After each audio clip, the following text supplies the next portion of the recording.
So there I was, pretty sure I'd just died fighting zombies in the apocalypse. You know, a normal Tuesday. But instead of staying dead like a reasonable person, I woke up in 1974 China, staring at a portrait of Chairman Mao and a thermos with a big red, double happiness character on it. Cool. Cool, cool, cool. Turns out I body swapped into some girl who's also named Yili, looks like me too, which is honestly just lazy writing from the universe. Outside my door, there's a woman sobbing like someone canceled her favorite soap opera. That's my new mom, Lilan. She's begging me to give up my fiancé. To my older sister. Yeah, you read that right. My sister Yuan slept with my fiancé Shenyan, got herself pregnant, and now the whole family wants me to quietly step aside so nobody finds out. Because in 1974, getting pregnant before marriage means public humiliation and hard labor. So obviously the solution is to screw over the innocent daughter. Parent of the Year award right there. Then there's dear old Dad, Yi Xinghua, a military regiment commander who's banging on my door yelling stuff like, if you could actually keep a man's heart, your sister wouldn't have stolen him. Sir, that is your other daughter and your future son-in-law who couldn't keep their pants on. But sure, blame the teenager. Here's the family lineup. Big sis Yuan, 20, the golden child and star of the military arts troupe. Beautiful, sweet-talking, and apparently has zero boundaries. Little bro Yi Yang, 10, the precious baby boy. And then there's me, 18, freshly graduated from high school with zero job prospects and the family charisma of a forgotten houseplant.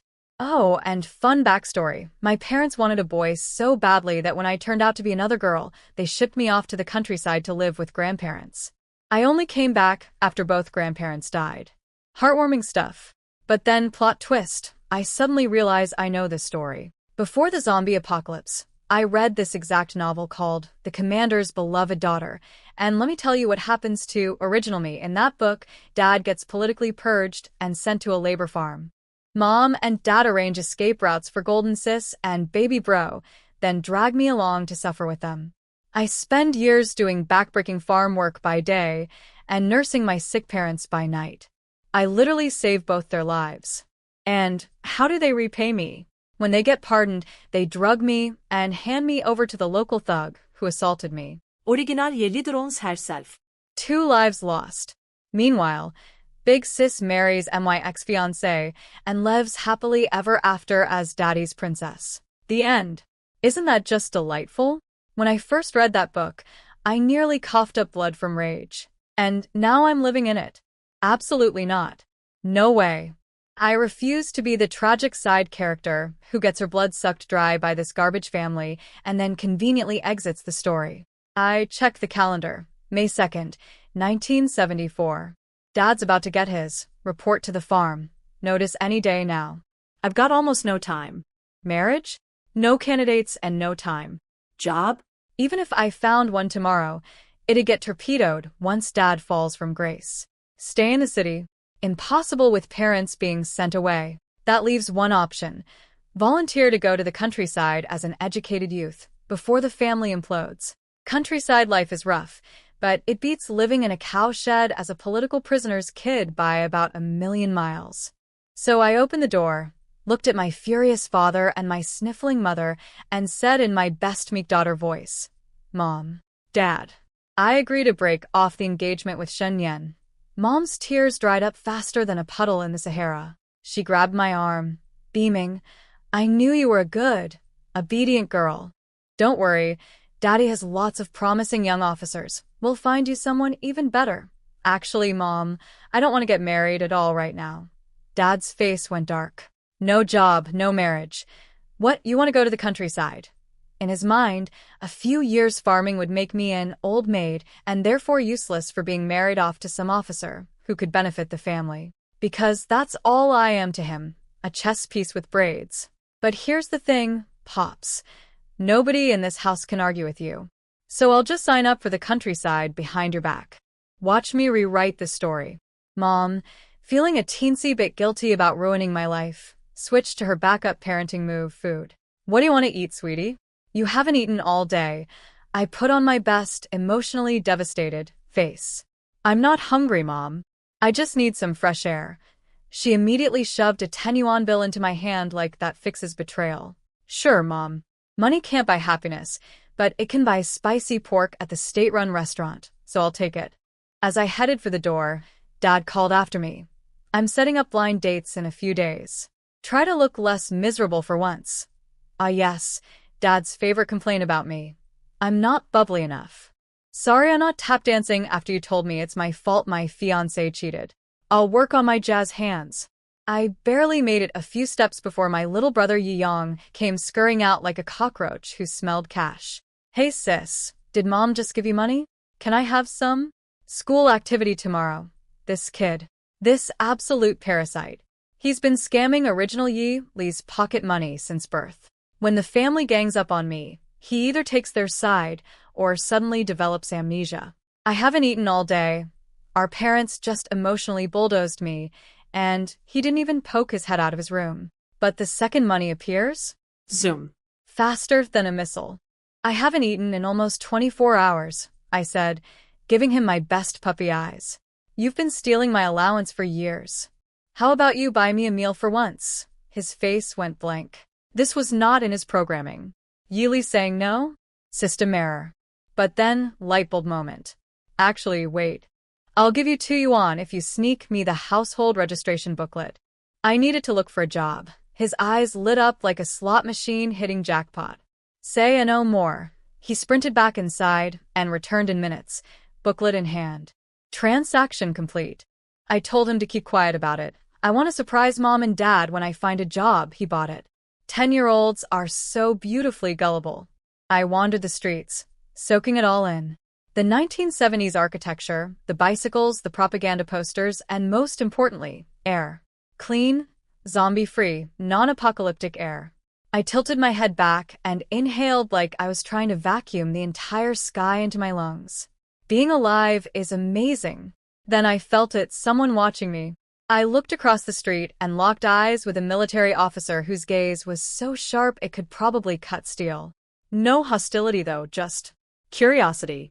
I looked away. He looked away. Very normal. Totally not a romance novel setup. Moving on. My stomach, however, had zero interest in mysterious soldiers. The smell drifting from the state-run restaurant across the street hit me like a freight train, and my belly started growling loud enough to qualify as a noise complaint. I walked in, and guess who was there? The trash couple. My ex-fiancé Shun Yan and my darling sister Yuan, having a cozy little meal together like they didn't just blow up my entire life. Shun Yan spotted me first. He jumped up from his seat looking guilty as a dog who ate the couch cushions. Lily. You're eating here too? Let me order something for you. Oh, how generous.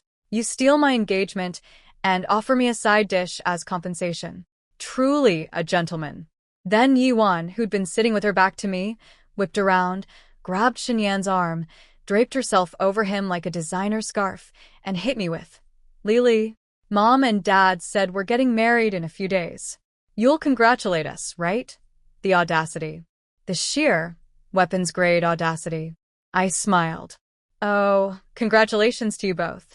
You really are a perfect match, one who bites the hand that fed him, and one who has absolutely no shame. I hope your love is as indestructible as your morals.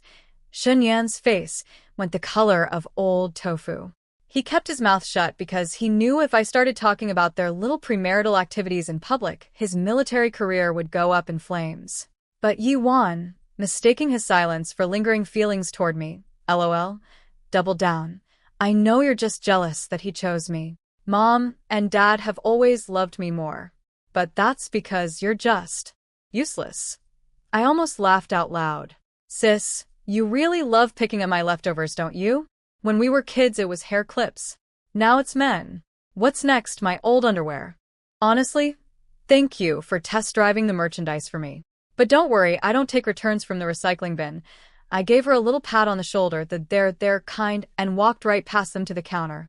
Behind me, Yuan tried to charge after me, but Shunyan grabbed her arm and whispered something about how Yili is acting weird today and they should stop poking the bear before the wedding. Smart boy. First smart thing he's done in months. They slunk out of the restaurant like wet cats. I ordered spicy pork with peppers, sour cabbage, tomato egg soup, and a bowl of rice. The server lady, who'd watched the entire showdown, gave me a rare smile as she rang me up. Even state-run restaurant employees appreciate quality drama. That mysterious military officer from across the street, also in the restaurant, also watched the whole thing. He finished his meal, gave me one last glance, and left. Sir, I don't know who you are, but I hope you enjoyed the dinner theater. After eating, I speed-walked to the local administrative office before closing time. The office lady, Sister Sue, saw me and lit up like a Christmas tree.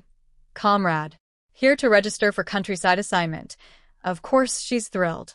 Her job is to convince young people to volunteer for rural labor, and here I am walking involuntarily.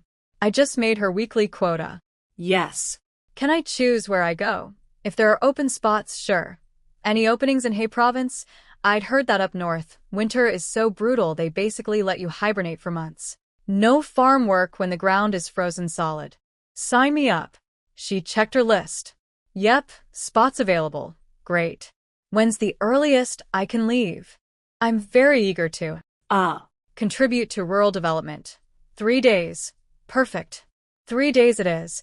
I handed over the household registration booklet, collected my countryside subsidy, 150 yuan plus fabric and cotton ration tickets, thanks Sister Sue, and headed home as the sun went down. 3 days. In 3 days, I'm out of this house, away from this toxic family circus, and rewriting my story from scratch. The trash couple can have each other. Mom and Dad can keep their golden daughter. And original Yili, girl, I promise you, this time the ending is going to be very different. So there I was, walking home with a belly full of spicy pork and a heart full of vengeance, when some dude yanked me into an alley, like this was an action movie. My first instinct? Kick him right in his third leg. Self-defense, 101. But this guy had reflexes like a cat on espresso. He caught my leg mid-swing and said in a low, rumbly voice, "Comrade, sorry, I'm a soldier, not a bad guy. Can you help me out?" He reeked of blood. And I don't mean paper-cut blood. I mean somebody tried to rearrange my organs blood. I used to be a surgeon in my past life, the zombie apocalypse one, keep up, so I know that smell. I looked up and oh hey, it's Mr. Sharp Eyes from the restaurant. Except now he was in civilian clothes and clearly in deep trouble. Before I could respond, 5 or 6 scary-looking thugs came barreling around the corner. Where'd he go? Air Guzzy, did you see his face? The one called Air Guzzy, literally second dog, which tells you everything about this crew's hiring standards, stammered. "B-boss, it happened so fast, I didn't see." Okay. I immediately understood the assignment. I threw my arms around the soldier's neck, spun around so my back was against the wall, and pulled him close. He instinctively put his hands on my waist. We both went stiff as boards. Very romantic. When the footsteps got close, I let out a dramatic shriek, "AHH," and buried my face in his chest like a scandalized maiden. One of the thugs peeked in and snorted. Well, look at these 2 lovebirds. Bold little things, huh? He even threw in a creepy chuckle for flavor. They started walking away. The soldier loosened his grip and began to explain. "Those men are actually human traffickers." I spotted the thugs glancing back. Without hesitation, I pressed my fingertip to his lips, tilted my face toward his jaw, and faked a kiss. Just sold the whole. We're a shameless couple making out in an alley bit. The thugs whistled. Wow, this chick's got no shame. Wild. And off they went, laughing. The second they were gone, I launched myself backward like he was on fire. He slumped against the wall, finally exhaling. "How did you know they'd circle back?" he asked, looking at me like I was some kind of teenage spy. "Sir, I survived the zombie apocalypse. A few human traffickers checking over their shoulders is baby-level threat assessment." He also realized I was the girl from the restaurant who'd verbally annihilated 2 people over dinner. Small world. Now, I finally got a good look at this man. And let me paint you a picture. Jawline you could slice cheese on. Thin lips, permanently pressed together in a "don't mess with me" line. Eyes so sharp they came with their own warning label. A scar running from his left eyebrow to his hairline. The kind that says, "I've seen things and those things are no longer breathing." Over 6 feet 1 inch. Ramrod straight posture, shoulders like a coat hanger designed by God. Yep. All the premium men get donated straight to the government. Thank you, he said. My name is Huiting Yu. Once we catch those traffickers, I'll make sure the organization commends you. Where can I send the award? Now, normally I'd wave that off. I literally just stood in an alley and pretended to make out with a stranger, hardly Medal of Honor material. But then I remembered. In this political era, having an official commendation from the military could literally save your life someday. It's like a get-out-of-jail-free card, but issued by the Communist Party.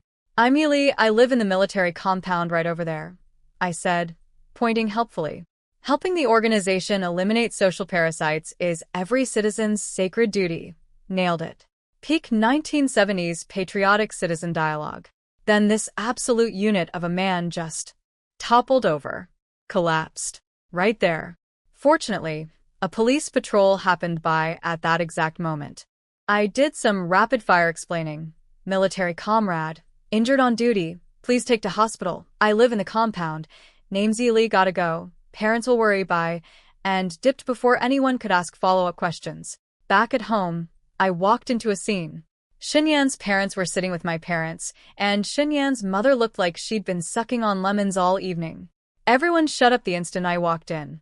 Dad, of course, opened with warmth and love. You ungrateful child. Do you know what time it is? Classic dad. But then Xinyan's mom, let's call her Mama Xin, rushed over, grabbed my hands, and put on the full loving anti-performance. Lily, darling, we were just talking about you. I know my idiot son wronged you. Your uncle and I are deeply sorry. But you will always be the best daughter-in-law in my heart. See, Mama Xin comes from a cultured, educated family. To her, a girl who sleeps with someone before marriage is basically garbage in a skirt. She loathes yuan. But her son knocked up said garbage, so here she is, swallowing her dignity, like a very bitter pill. Then she slid a jade bracelet off her own wrist and put it on mine. I was saving this for my future daughter-in-law's wedding day. You may not be marrying my son anymore, but you'll always be like a daughter to me. Consider this our apology. I looked at this bracelet. Emerald green. Ancestral heirloom from her side of the family. In a few decades, this thing would be worth a fortune, and she's just giving it to me for free because her son is a walking disappointment. Zero guilt accepting this. Zero. The Xin family owes original Yili. She literally pulled Xin Yan out of a river when they were kids. Without her, Fish Boy would have drowned in some backwater creek. And this is how he repays her, by hooking up with her sister. Thank you, Auntie, I said, gracious as a saint. Shun Yan and I just weren't meant to be. I don't blame anyone. I absolutely blame everyone, but that's between me and my diary. Yuan had been watching this whole bracelet exchange like a cat watching someone eat tuna. Her eyes were practically spinning with jealousy. She wanted to lunge for it. I could see her fingers twitching, but Mom grabbed her arm and whispered something. Translation: don't blow this before you're officially married into their family, you idiot. Yuan managed to restrain herself. But oh, she had a plan. She figured she'd just get Mom and Dad to pressure me into handing over the bracelet later. After all, she's never wanted anything she didn't eventually get. Sweetie, you haven't met the new Yili yet. She did, however. Try one more play. Lily, since you've agreed to break off the engagement, shouldn't you give me the betrothal jade pendant? The Xin family had given me a jade pendant when the engagement was set, a matched pair, with Shun Yan holding the other half. Fine. Whatever. I went to my room, got the pendant, and placed it directly into Mama Shun's hands. Not Yuan's. Mama Xin's. Auntie, from today on, Shun Yan and I are both free to marry whomever we choose. Mama Xin wiped a tear. It's my son who doesn't deserve you. He'll regret this. She also pointedly did not pass the pendant to Yuan right then and there. Class move, Mama Xin. Respect. Xin Yan stood there looking like someone had scooped out his insides. Suddenly feeling all hollow and empty, like something important had just walked out of his life forever. Yeah, buddy. That feeling? That's called consequences. Get used to it. The Xin family wrapped things up quick. Xinyan's dad told my dad they'd come back in 3 days to formally propose to Yuan. Bride price: 500 yuan plus the 3 spinning things and 1 thing that makes noise, a sewing machine, bicycle, watch, and radio. The standard 1970s wedding starter pack. Fun fact, when the engagement was with me, the bride price was 1,000 yuan. They slashed it in half for Yuan because Mama Shin and Papa Shin basically think she's a shameless hussy who seduced their precious boy. The only reason it's not 0 is because Dad's a regiment commander and you don't want to openly insult a guy with that many soldiers. Politics, baby.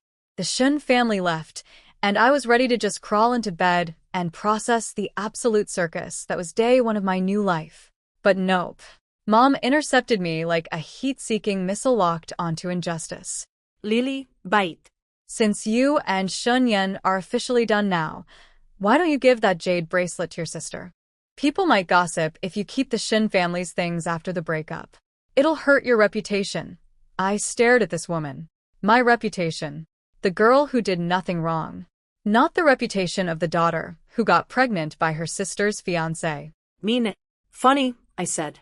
Big sis isn't worried about people gossiping when she marries her little sister's ex-fiancé, but I should be worried about wearing a bracelet? The bracelet is compensation. For me. Personally. From the Shin family. Because your favorite daughter stole my man. I turned to Yuan. You already took my fiancé. Now you want my consolation prize too? At what point does this stop being favoritism and start being armed robbery? Should we go ask Mama Shen what she thinks about you demanding back the gift she gave me with her own hands? Yuan's fingers started trembling. She knew exactly what would happen if Mama Shen found out. That woman already can't stand her. This would be the nuclear option. Dad chimed in. Just give it to your sister. You're not with Shunyan anymore. Keeping his family stuff is improper. Little bro, never one to miss a chance to be useless, piled on. Yes, second sis. Isn't it kind of gross to hold on to your ex's stuff? Thanks, kid. Real helpful. I'll remember that next time you come begging for pocket money. Mom pulled out her greatest hit, the Guilt Symphony she's been playing on repeat for 18 years. We never let you go hungry. We sent you to high school just like your sister. Your sister knows how to make us happy. Why can't you? I nearly died giving birth to you. The bleeding was so bad I couldn't have another baby for 8 years. And you can't even be pleasant about it. Yes. The classic, I almost died in childbirth, so you owe me your entire personality argument. Because apparently the complications of labor are somehow the baby's fault. Sorry I didn't politely rearrange myself in the womb, mother. I'll try harder next reincarnation. I'd had enough. If you want Yuan to successfully marry into the Shin family, I suggest you don't push me these next few days. If I'm unhappy, nobody in this house will be happy. Especially not your precious, shameless eldest daughter. Dad lunged at me. I sprinted to the front door and grabbed the handle.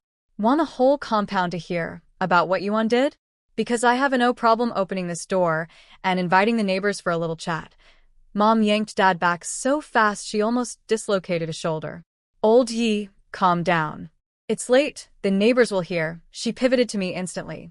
Lily, sweetie, I'm sorry, Mommy had a bad attitude. Keep the bracelet, it's yours. We won't mention it again. Yuan tried to charge at me one more time, but Mom held her like a rodeo cowboy wrestling a bull. In this era, if the compound finds out about Yuan's little scandal, the whole family is done. Public shaming, head shaving, labor camp, the works. That thread is my nuclear button, and I am not afraid to press it. With everyone properly terrified, I seized the moment. So, about those blind dates you mentioned, Dad, I can't show up wearing Yuan's hand-me-downs, can I? I need money for new clothes and some makeup. Unless you want your daughter embarrassing you in front of a potential son-in-law. Mom looked at Dad. Dad nodded. Mom scurried to the bedroom and came back with 50 yuan and a stack of ration tickets. Here, go buy yourself some nice things tomorrow. We're busy with your sister's wedding preparations. $50 obtained. I took the money and retreated to my room without another word. In a few days, this entire household is going to get seized by the government anyway. Every yuan I extract now is a yuan that doesn't end up confiscated. I'm not stealing. I'm performing an emergency rescue of family assets. From the family that doesn't deserve them. I made a mental note. Tonight, once everyone's asleep, I'm raiding mom and dad's room for anything else useful. Back in my room, I counted my funds. Original Yi Li had saved up about 100 yuan over the years. Add today's haul, the countryside subsidy, mom's guilt money, and the earlier 10 yuan, and I was sitting on roughly 300 plus yuan. Enough for basic supplies, but I'd need to stretch for 3 years until the college entrance exam gets reinstated and this whole political nightmare ends. Not great. Not terrible, but definitely not enough. I was lying in bed, scheming my midnight heist, when I noticed something that made me bolt upright. My powers. My apocalypse powers. They came with me. I have a spatial pocket dimension, basically an invisible storage locker that only I can access. And I have wood element abilities, meaning I can manipulate plants. Both of these awakened during the zombie apocalypse, and both of them hitched a ride into 1974. I focused, tried to pull out a bottle of soda from my space, and poof, there it was in my hand. A cold, fizzy, beautiful bottle of future juice that has no business existing in this decade. The space freezes time inside it. Nothing expires, nothing changes. Whatever I stored during the apocalypse is still perfectly fresh. I cracked that soda open and drank it like a person who just crossed a desert. Then I tossed the empty bottle back into the space, because if anyone in 1974 sees a plastic bottle with a barcode on it, I'm getting arrested as a foreign spy. I tested the wood power on a half-dead flower on my windowsill. It perked right back up, green and happy, but wouldn't grow any further. So my plant abilities got nerfed down to level 1. Beginner mode. Annoying but fixable. Once I get to the countryside with all those forests and wild plants, I should be able to level back up to my apocalypse peak. But here's the real jackpot. My spatial storage still has all the food, daily supplies, and weapons I hoarded during the end of the world. About 100 square meters of stuff. I am basically walking around 1974 China with a secret Costco in my pocket. Countryside life? Dangerous wildlife? Corrupt local officials? Bring it on. I listened to the voices outside my door fade to silence, set my internal alarm for midnight, and closed my eyes. Phase 1 of Operation Rewrite My Fate was going beautifully, and the night shift hadn't even started yet. 2 Uhr nachts. The house was dead silent. Time to go shopping in my own home. I pulled a knockout spray from my apocalypse storage space, the kind that drops a person unconscious mid-snore, and crept into mom and dad's bedroom. 2 quick spritzes to their faces. They didn't even twitch. Beautiful. I got to work. Leather suitcase in the closet, 5,000 yuan, and a fat stack of ration tickets. Iron box buried under the floor tiles beneath the bed. A whole case of gold bars. Little golden fish-shaped ones. The kind that scream, I am absolutely not as clean and righteous as I pretend to be. Dad's study was even better.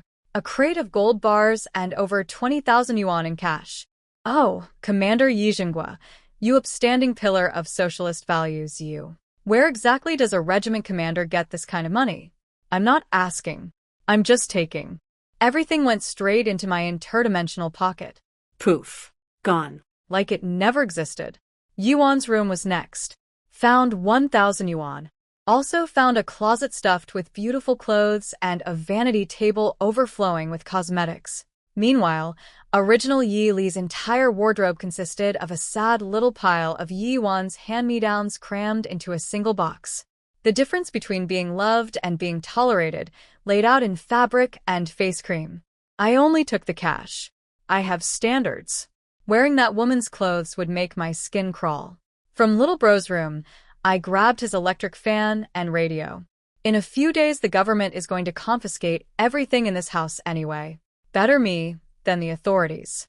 To cover my tracks, I broke the locks on every bedroom door, the study, and all the windows, while wearing gloves and shoe covers, obviously.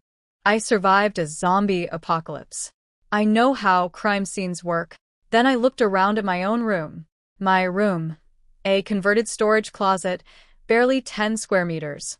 A wooden plank bed, a flimsy desk, a tiny box for my stuff, and one small window. While Yi Yuan lived like a princess and Little Bro had his fan and radio and all his little comforts, original Yi Li got the broom closet. I stashed everything into my space, crawled back into my plank bed, and caught a few hours of sleep. Tomorrow was going to be entertaining. I was woken up by screaming. Multiple channels of screaming, broadcasting simultaneously. Mom, old Wai, wake up. We've been robbed. The money and tickets are gone. Dad, crashes and bangs from the study yuan. Emma, my 1,000 yuan is missing, Yang. Dad, my radio and fan are gone. And then, I could practically hear 4 heads swiveling in unison toward the quiet corner room. Dad kicked my door open with the fury of a man who just lost his secret gold stash. Yele. Did you take our things last night? I shot upright in bed, rubbed my eyes like a baby deer waking from a nap, and blinked at them with maximum confusion. Huh? What happened? Second sis, we got robbed, Yang blurted. I leaped out of bed, frantically tore through my nightstand drawer, which I'd already emptied, naturally, and gasped. The money Mom gave me is gone. The ration tickets are gone. The jade bracelet from Mama Shun is gone. Dad, we need to call the police right now. How am I supposed to buy new clothes? Academy Award performance. Standing ovation for myself. Dad looked at me, then looked at my closet of a room. Fair point. Where would I even hide anything in here? You can see every square inch from the doorway. He checked all the broken locks, examined the forced windows, fell into deep, constipated thought. Yi Wan and Yi Yang started chanting. Call the police. Call the police. Dad's face turned to stone. Absolutely not. Because here's the thing. If the police come and investigate, they're going to find out that our regiment commander had crates of gold bars and tens of thousands in cash stashed in his house. During a political era, where that kind of wealth gets you dragged in front of a tribunal. Dad's boss just got purged, and his enemies are circling like sharks smelling blood. One police report, and it's game over. He can't report the theft without confessing to crimes worse than the theft itself. I watched him sweat, and almost felt bad. Almost. For about half a second. I shuffled up to him with my best pitiful face. Dad. Mom. All my money got stolen. How am I supposed to buy clothes for the blind date? Mom tried to pawn me off with Yuan's wardrobe. Can't your sister lend you something? She won't let me touch her things. She never has. You know this. Should we just call the police then? That magic word, police, worked like a cattle prod every single time. Dad dug into his pocket and pulled out 30 yuan. Here. Buy something simple. I'll give your mother more after payday. We can't report this. It would look bad for the compound. I'll handle it. He bolted out the door to work, probably to go have a private panic attack. The second he left, Yuan latched onto Mom's arm. Mommy, what about my dowry? Mom. Ever the devoted enabler. Don't worry, sweetie. When the Shun family sends the bride price, Mommy will let you keep all of it. Yuan shot me a smug look. Enjoy it while it lasts, sweetheart. In a few days, that wedding is going to collapse like a house of cards in a hurricane. Dad's going to be sent to a labor farm. Notice is coming any minute now, and the moment the Shin family hears about it, your fairy tale is over. In the original novel, Yu and Shun Yan don't actually get married until after the parents get pardoned, years from now. Without original Yi Li slaving away to keep Mom and Dad alive through those years, I genuinely wonder how that timeline is going to play out. Not my problem anymore. Yeong also whined about his missing stuff. Mom comforted him too. Of course she did. The golden children must be soothed at all costs. Mom handed me a few cloth ration tickets and suggested Yuan accompany me shopping. Yuan, dripping with condescension, offered to let me tag along on her date with Shun Yan. Movie and shopping with a trash couple. Hard pass. I'm meeting a classmate, I said. Don't want to bother big sis. I grabbed my 30 yuan and walked out without looking back.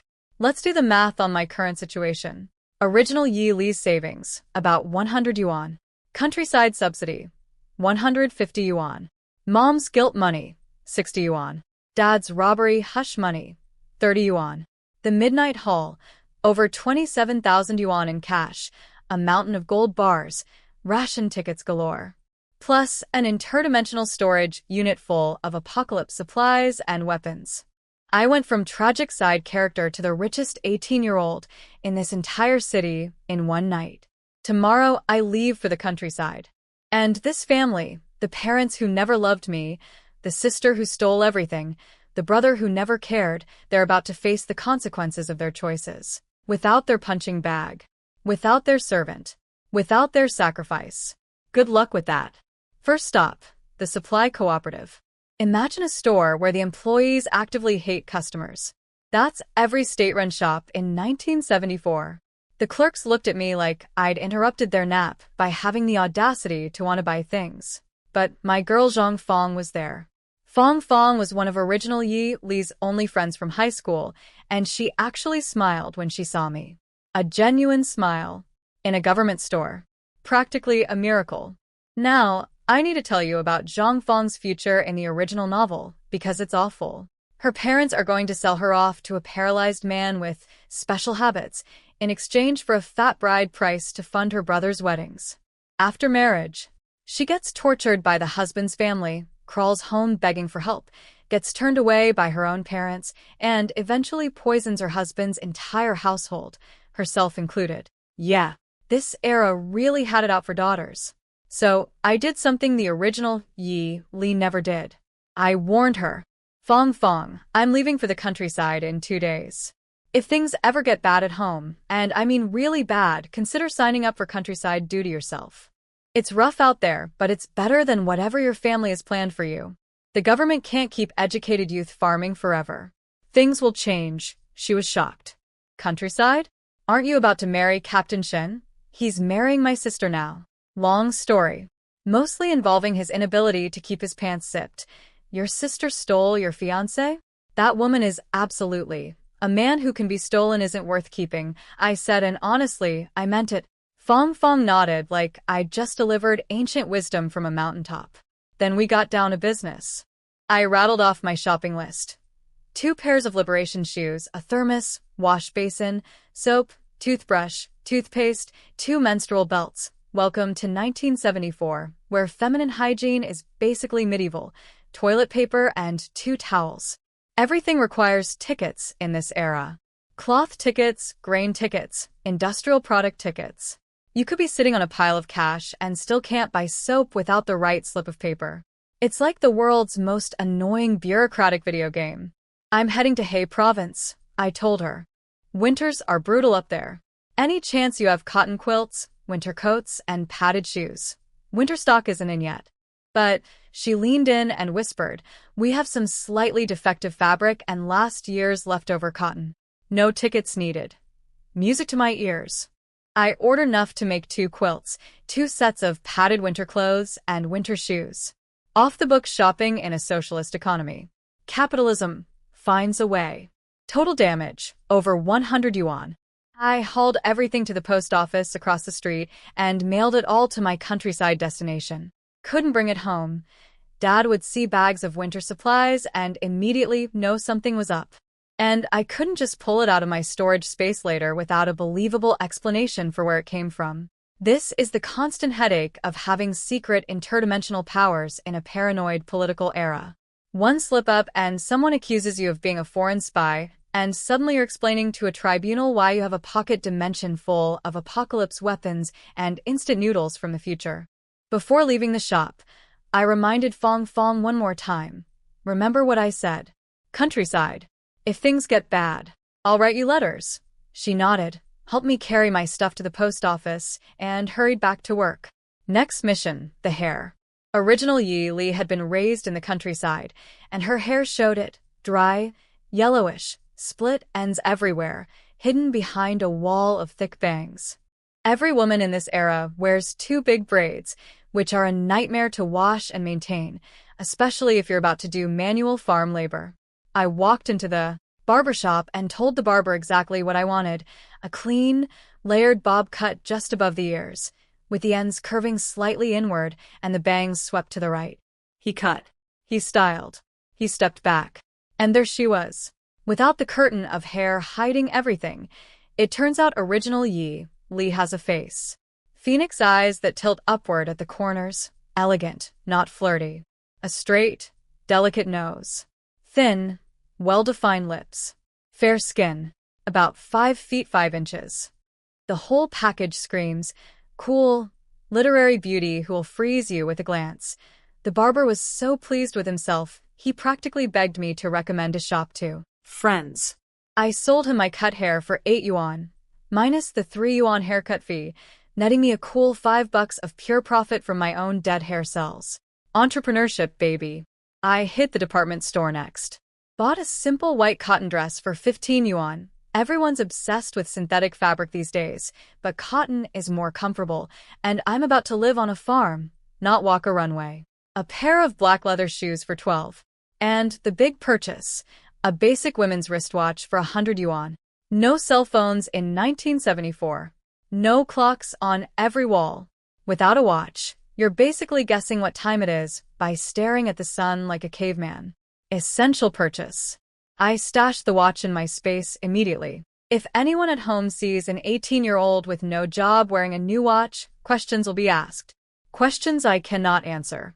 I was heading home when, because the universe apparently thinks I haven't suffered enough today, I spotted Xinyan and Yuan walking toward me, holding hands, looking like the cover of a romance novel that nobody asked for. They spotted me too. Mutual surprise all around. Now, here's the thing.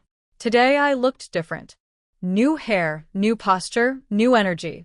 Original Yi Li used to shuffle around with her head down, hiding behind her bangs, never making eye contact. That girl was gone. The woman standing in front of them was looking straight ahead with the energy of someone who has survived a zombie apocalypse and robbed her own family in the same week. Shunyan noticed. Oh, he noticed. His eyes went slightly wide, and he just Stared. At me. With the expression of a man slowly realizing he may have made a catastrophic mistake. Yuan caught him staring and her face curdled like milk in July. She recovered with her usual poisonous sweetness. Li, shopping here too? We should have invited you. Oh, by the way, Dad said your blind date is coming to the house tomorrow. You'd better put on a good show, or you'll get shipped off to the countryside. I glanced at her with the enthusiasm of someone reading the terms and conditions on a software update. Cool. Noted. Bye. Aren't you even curious who your blind date is? Nope. I turned to leave. She grabbed my hand. Why don't you come watch a movie with us? I looked at her hand on mine, then at her fake smile and said, I don't have a hobby of being a third wheel. Goodbye. I pulled my hand free and walked away without looking back. Behind me, Shunyan stood there watching my retreating figure like a man who just watched his winning lottery ticket blow away in the wind. Silent. Processing. Regretting. Yuan had to physically shake his arm to snap him out of it. Keep staring, buddy. That's the last good look you're going to get. In 2 days, I'll be on a train heading north, and you'll be stuck here marrying the sister who's about to discover that daddy's protection has an expiration date. On my way home, I stopped at the Xinhua bookstore and bought a copy of The Barefoot Doctor's Manual. See, in my previous life, the one before the zombies, I was actually a brilliant surgeon. Top tier, hands of gold, could stitch you up blindfolded kind of doctor. That skill set is going to be extremely useful in the countryside where the nearest hospital is probably 3 days away by donkey. But I can't just start performing surgery out of nowhere without people asking questions. So the book is my alibi. Oh, I learned it from this manual. Totally normal. Nothing suspicious here. My life plan is simple. Survive 3 years of countryside duty, take the college entrance exam. When it comes back, get a degree, ride the wave of economic reform, make a disgusting amount of money, and then retire as a gloriously useless rich person. That's it. That's the dream. After surviving zombies and this family, I think I've earned the right to be professionally lazy. When I got home, everyone stared at my new haircut like I'd grown a second head. Mom recovered first. Li, you cut your hair. But You do look much better. At dinner, Dad dropped the bomb I'd been expecting. Li, your blind date is coming to the house tomorrow morning. Make yourself presentable. He's my colleague, Director Ma of the logistics department. Before I could even open my mouth, Mom jumped in with a sales pitch, which tells you how bad this was going to be. Now, Li, his wife did just die, and he does have 2 children, but the older one is already in elementary school, and the younger one has a grandmother to help, and the important thing is you'd still be living in our compound, close to Mom and Dad. Let me paint you a picture of this wonderful match. Magua Chiang. the legendary Mama's boy. His mother is a nightmare straight out of a horror movie.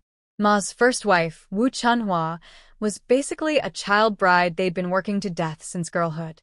The woman was 9 months pregnant and still waiting on the entire household hand and foot, so thin she looked like a stick figure with a basketball taped to it. When Chunhua got a 104-degree fever, Mama Ma refused to take her to the clinic because medicine might hurt my grandson.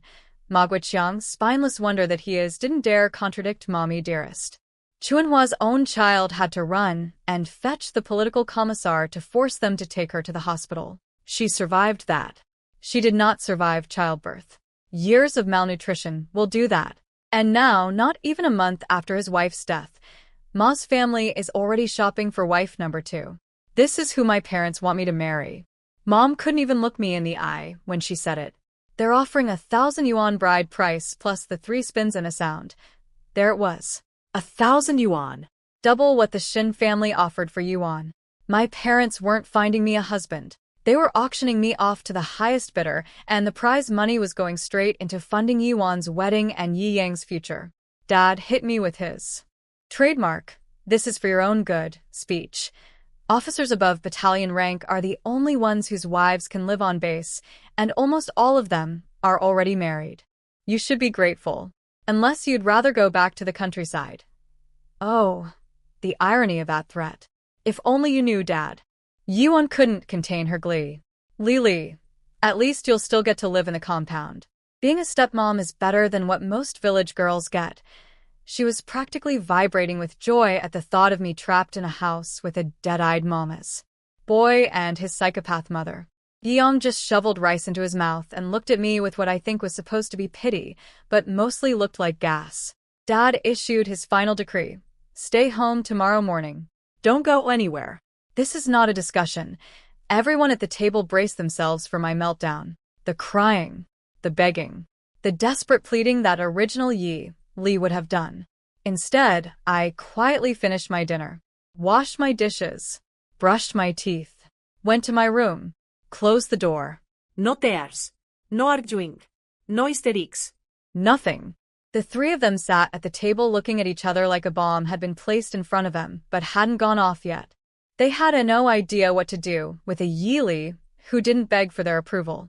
I also didn't do the dishes for everyone else, or sweep the floor, or wipe down the table. All the little servant tasks original Yi Li would have done hoping to earn a crumb of parental affection. Nope. Not anymore. You want to sell me like livestock? Do your own dishes. I fell asleep the second my head hit the pillow. Tomorrow was going to be spectacular. Morning came. Mom had breakfast ready at the crack of dawn and came to wake me up with unusual tenderness. The whole family had the day off. Battle stations. Fine. I'll play along. I put on my new white cotton dress, the black leather shoes, did my hair nicely.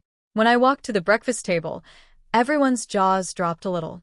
Clean, crisp, pretty. A porcelain doll with murder in her eyes.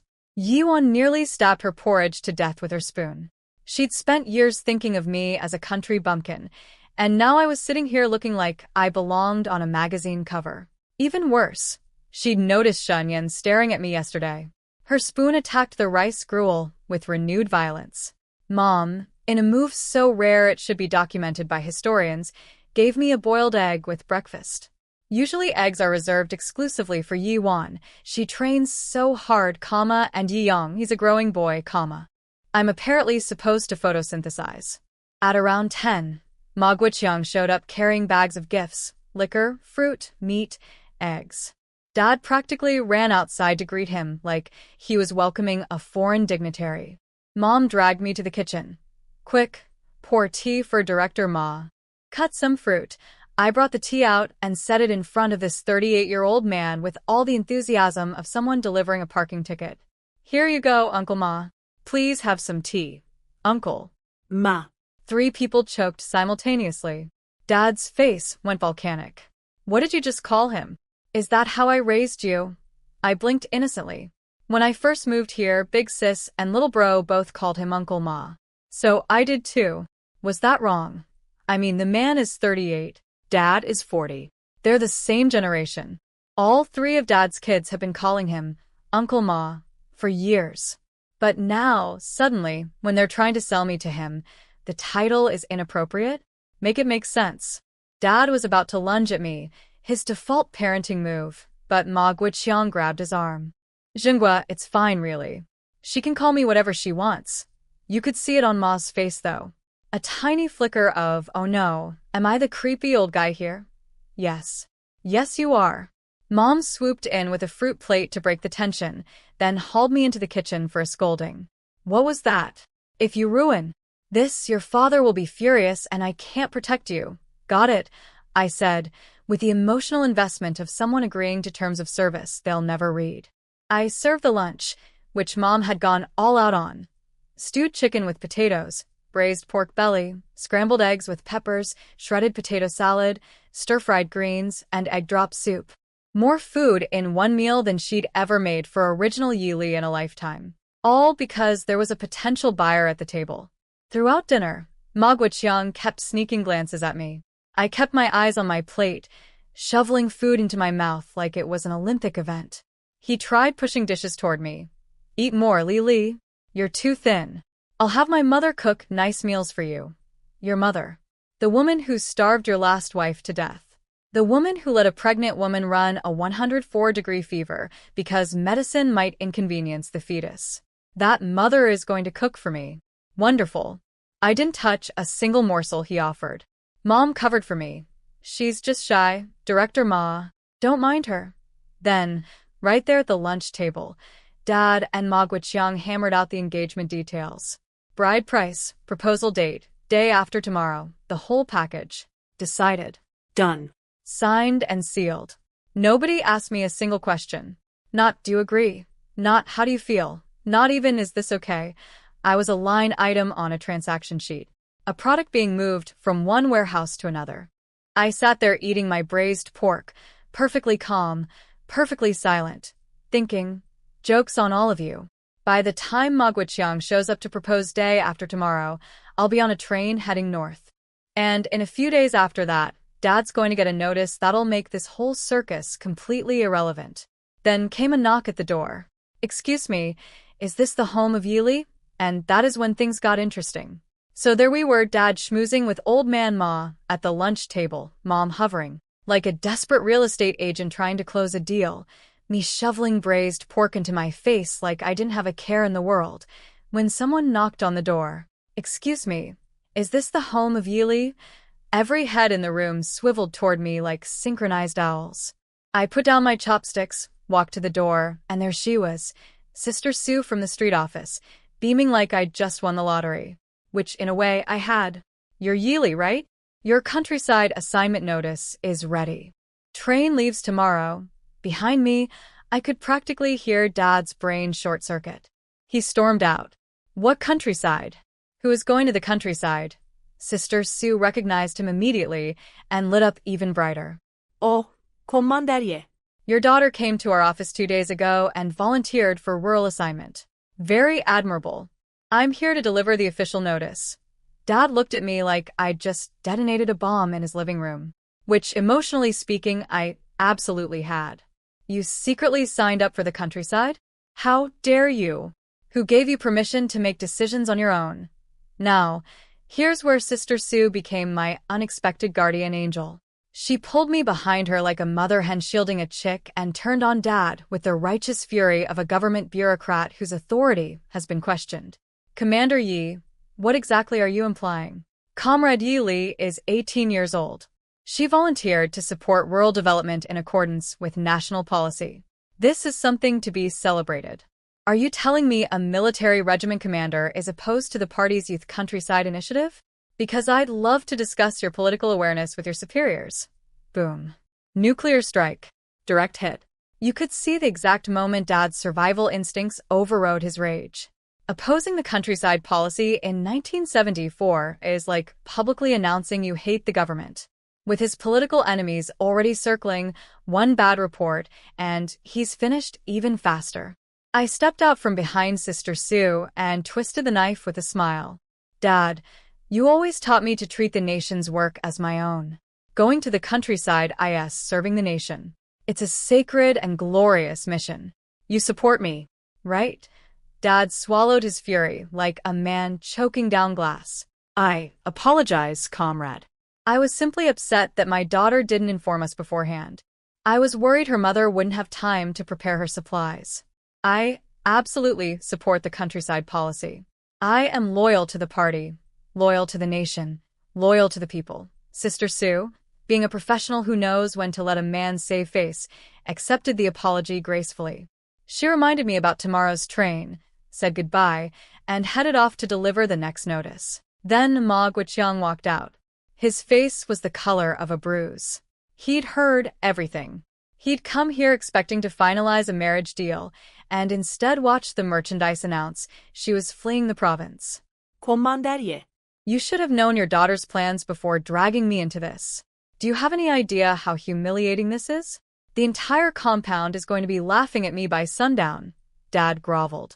Mom shoved all of Ma's gifts back into his arms and promised they'd come apologize in person tomorrow. Ma grabbed his stuff and stomped off, radiating the energy of a man who'd been publicly pantsed at a dinner party. And then came the neighbors. They'd been lurking outside the whole time, because military compound gossip moves faster than light, and they descended on Dad like vultures on a carcass. Commander Yi, what was Director Ma doing at your house? Isn't Lily engaged to Captain Shin? When's the wedding? Wait, Lily is going to the countryside. Tomorrow. Why would she sign up secretly? Did something happen with Captain Shen? Dad ignored every single question and marched inside. At the doorway, he turned and fixed me with a glare that could curdle concrete. Get in. Here. Now. Neighbor Annie Zhang grabbed my arm. Is your father going to hit you? He looks furious. Come hide at my house. It's fine, Andy. He won't touch me. Not with all of you watching. I strolled inside at my own pace. Leisurely. Unbothered. Like I was entering a spa, not a war zone. The neighbors, bless their nosy hearts, all stayed planted outside the front door. They weren't going anywhere. Free entertainment. The second I stepped through the inner doorway, a porcelain teacup came flying at my head. I dodged it like it was a slow-pitch softball. It shattered on the floor behind me. I looked down at the shards, casually kicked them aside with my foot, and leaned against the door frame. Mom stood next to Dad, glaring at me, not trying to calm him down, not playing mediator, just glaring. So much for, Mommy will protect you. Yuan and Yi Yang were frozen in the corner with matching, "You're so dead," expressions. And me? I leaned on that door frame like I own the building. So, you think you're grown now? Think you can defy your parents? Dad's voice was ice. You think I can't make sure you are OD in the countryside forever? That you never come back to the city? I didn't flinch. Is that a threat, Commander Yi? I'd rather spend my entire life farming in the middle of nowhere than let you sell me to an old man so I can be his replacement wife and raise his dead wife's children. I have a pocket dimension full of supplies, supernatural plant powers, and the combat skills of an apocalypse survivor. You think the countryside scares me? Please. Dad was physically trembling with the effort of not attacking me. But we were in a military compound, not some remote village. The neighbors were right outside. He's a commander. He has an image to maintain. For now. He went full dramatic villain. Yili, you had better never regret this decision. Don't you ever come crawling back asking me to bring you home. Your family will not prepare a single supply for your journey. Don't write letters begging for help. You can die out there in the countryside for all I care. This was your choice. As far as I'm concerned, I never had a second daughter. Each sentence delivered slowly, deliberately, like he was reading a death sentence. Maximum theatrical cruelty. In the original novel, these weren't empty threats. This man actually did abandon the original Yi, Li, in the countryside forever. When he heard she drowned herself, he expressed mild regret the way you'd react to dropping a plate. Oh, that's a shame. Then moved on with his life. I looked him dead in the eye. Commander Yi, I will never need anything from you. Not today. Not ever. Mom decided it was her turn. She pointed a shaking finger at my nose and delivered the line that only a truly loving mother could conjure. If I'd known you'd grow up this ungrateful, I should have strangled you the day you were born. There it is, folks.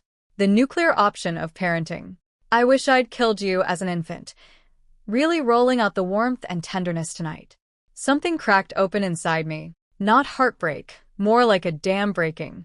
Everything the original Li had swallowed for 18 years came flooding out. You threw me away the day I was born. Dumped me in the countryside for over a decade. I technically had parents, but I lived worse than an orphan. I survived on scraps from neighbors' tables. You knew Grandma and Grandpa treated girls like garbage, and you didn't care. Not one visit in over 10 years. When you finally brought me back, I thought, maybe now I'll have a family. And what did I get? A storage closet for a bedroom. Yuan's Casto FF clothes. While her closet is bursting with new outfits you bought her. 3 years I spent in this house, tiptoeing around, doing every chore, trying to earn the love that should have been free. When Yuan stole my fiancé, I had to shut up and hand him over. She does something that's shameful and you don't say one word to her. And today you tried to sell me to an old widower, so you could use the bride price on your other children. Remember this. I am not choosing to leave. You, my own parents, drove me out. Outside the door, the neighbors heard everything. And suddenly, the whole compound understood exactly why Yili had secretly signed up for the countryside. Outside the door, the neighbors had heard my entire speech. Every word. And you could practically hear the collective verdict forming in real time. Wow, the Yi family is garbage, because even by 1970s standards we're parents. Playing favorites is practically a national sport, trying to sell your teenage daughter to a widower whose previous wife was literally worked to death by his psycho mother? That's a new low. Dad's a regiment commander. The family isn't starving. This wasn't survival. This was just greed wearing a paternal mask. Yuan was shooting me death glares for publicly mentioning the fiancé stealing thing. Mom was standing there with her mouth opening and closing like a fish on a dock, unable to form words. She was gearing up for round 2 of, "You ungrateful child," when knock knock knock. The neighbors outside went dead silent. Like horror movie silent. The kind of silence that only happens when something really bad walks into the room. Dad went to the door. 4 or 5 red guards were standing in the courtyard. I watched the color drain from his face in real time. It was like watching someone pour milk out of a glass. Just whoosh. Gone. The leader, a guy named Lu Jian, stepped forward with the politeness of someone who knows they're holding all the cards.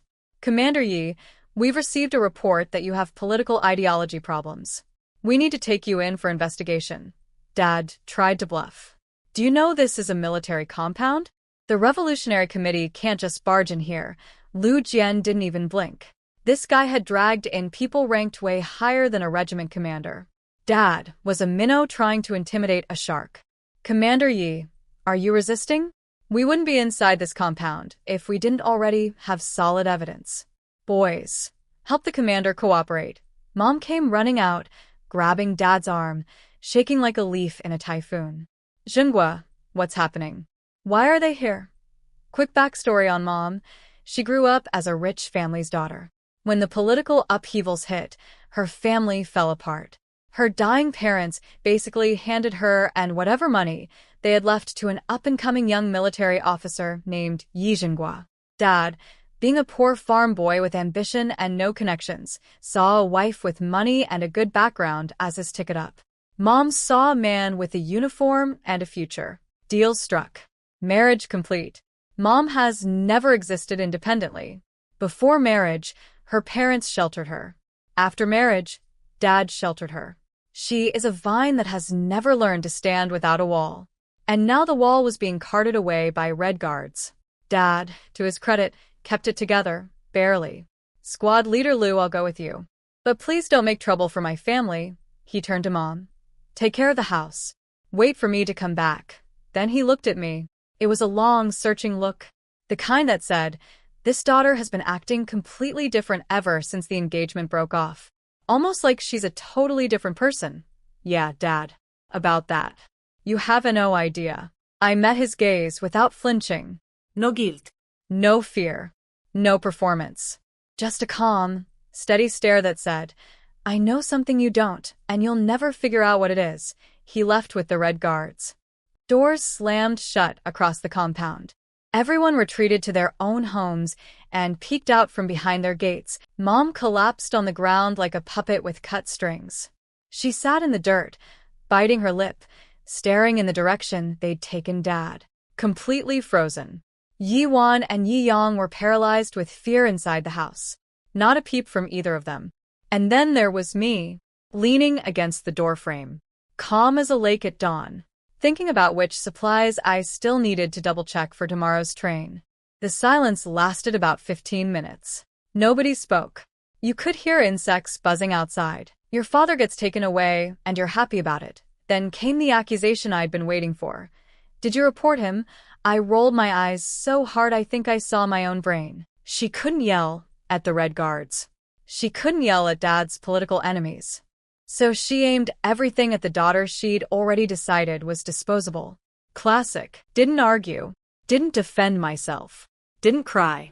Just stood there with the emotional warmth of a refrigerator and stared. She crumbled under it. Couldn't hold my gaze. Turned away and retreated to her bedroom, slamming the door behind her. Once Mom was gone, Yeong crept over to me like a scared puppy. Second sis. Is Dad going to be okay? Are we going to get sent to a labor farm? Almost. You'll be fine. And honestly, he will be. In the original novel, Dad only took original Yi Li to the labor farm. Yi Wan and Yi Yang stayed in the city the whole time. Dad would never let that privilege was reserved exclusively for me. Something in my voice must have been convincing, because Yi Yang's shoulder. He told me later, he didn't know why he believed me. If this girl says you'll be fine, you believe her. Then Yuan decided it was her turn. You must be so pleased with yourself. She didn't like that. She raised her hand to slap me. Bad move. Locked it in a grip honed by years of fighting zombies with my bare hands. Dear sister, do you think Shen Yan is still going to marry you? I patted her cheek, the condescending kind, not the affectionate kind, and strolled back to my room to finalize my packing list. Behind me, I heard the sound of Yi Wan's brain finally processing reality. If Dad falls from power, the Shin public shaming, head shaving, labor camp, running to Shen Yan, no doubt, begging him to marry her immediately. Get that marriage certificate before the news spreads. Good luck with that, sis. Yeong watched everyone scatter, then quietly went to his room, lay on his bed, and waited for a father who wasn't coming back anytime soon. And me? I had a train to catch in the morning. I pulled out my mental for good. News of Dad being hauled away by the Red Guards spread through the military compound faster than a grease fire. Everyone was panicking, not out of sympathy for our family, but because they were all thinking the same thing. Am I next? Another high-ranking officer dragged off the chessboard. Roll the dice, folks. Could be your door they knock on tomorrow.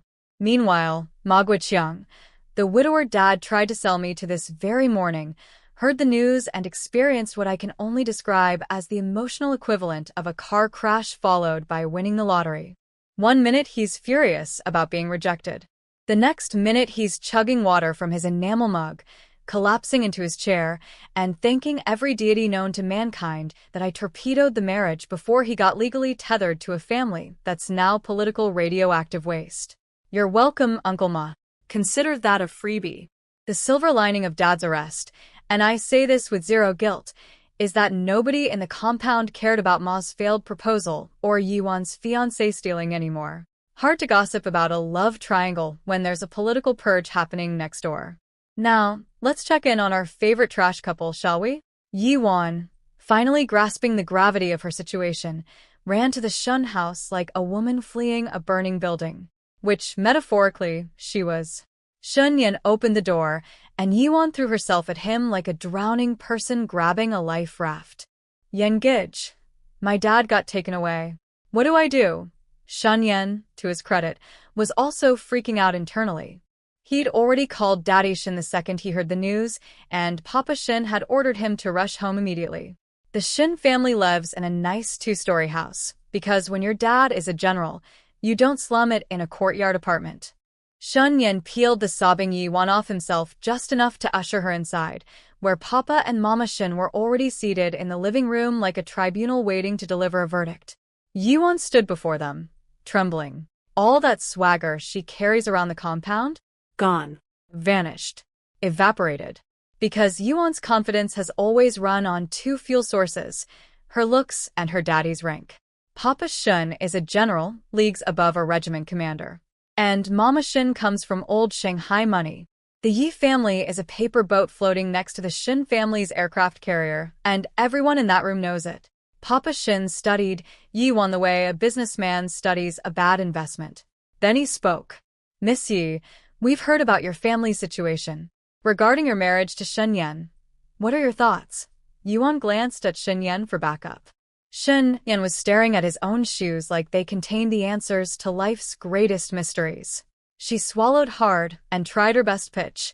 Uncle Shen, I'm carrying the Shin family's first grandchild. I want to marry Yengij as soon as possible. If my dad gets sent to a labor farm, I'll cut ties with my family completely. I won't drag the Shin family into it. I promise. Papa Shun's eyebrows furrowed. Mama Shen se graus furoed. Synchronized disappointment. Papa Shun turned to his son. Shunyan, what about you? And here comes the moment of truth. The big romantic declaration from the man who blew up my engagement because he just had to be with Yuan. Surely he'll stand up, take her hand, and say, I choose love over everything. Dad, I'll do whatever you decide. Whatever. You. Decide. Yuan's face went through about 14 emotions in 2 seconds. Shock. Betrayal. Disbelief. Horror.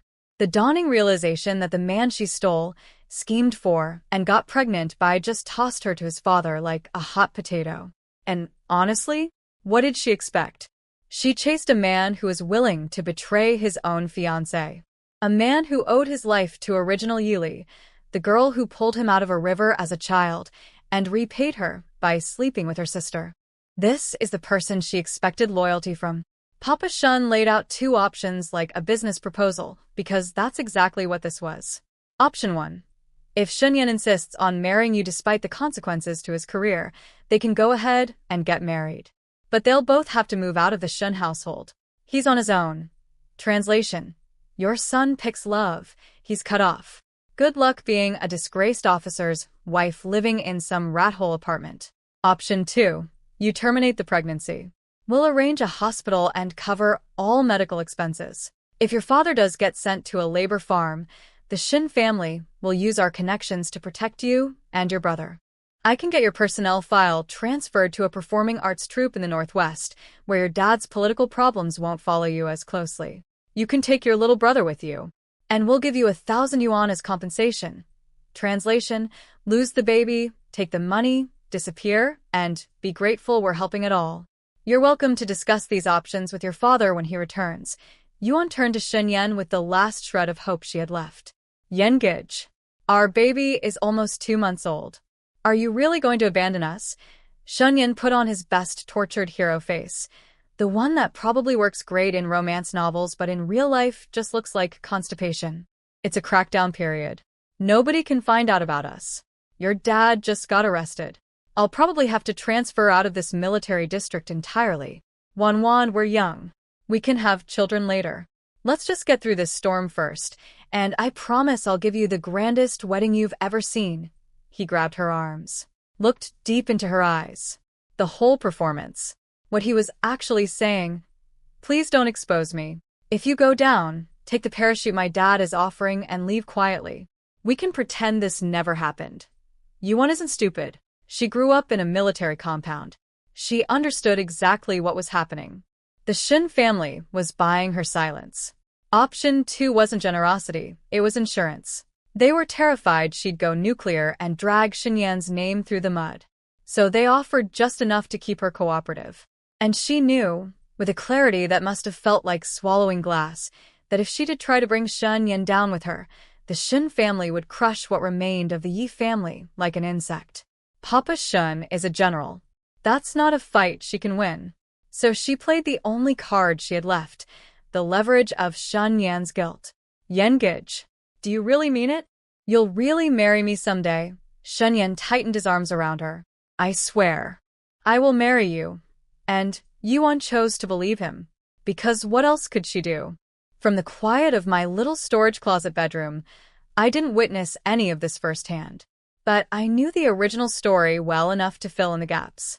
The The Shun family would always choose power over promises. Shun Yen would always choose his career over his women.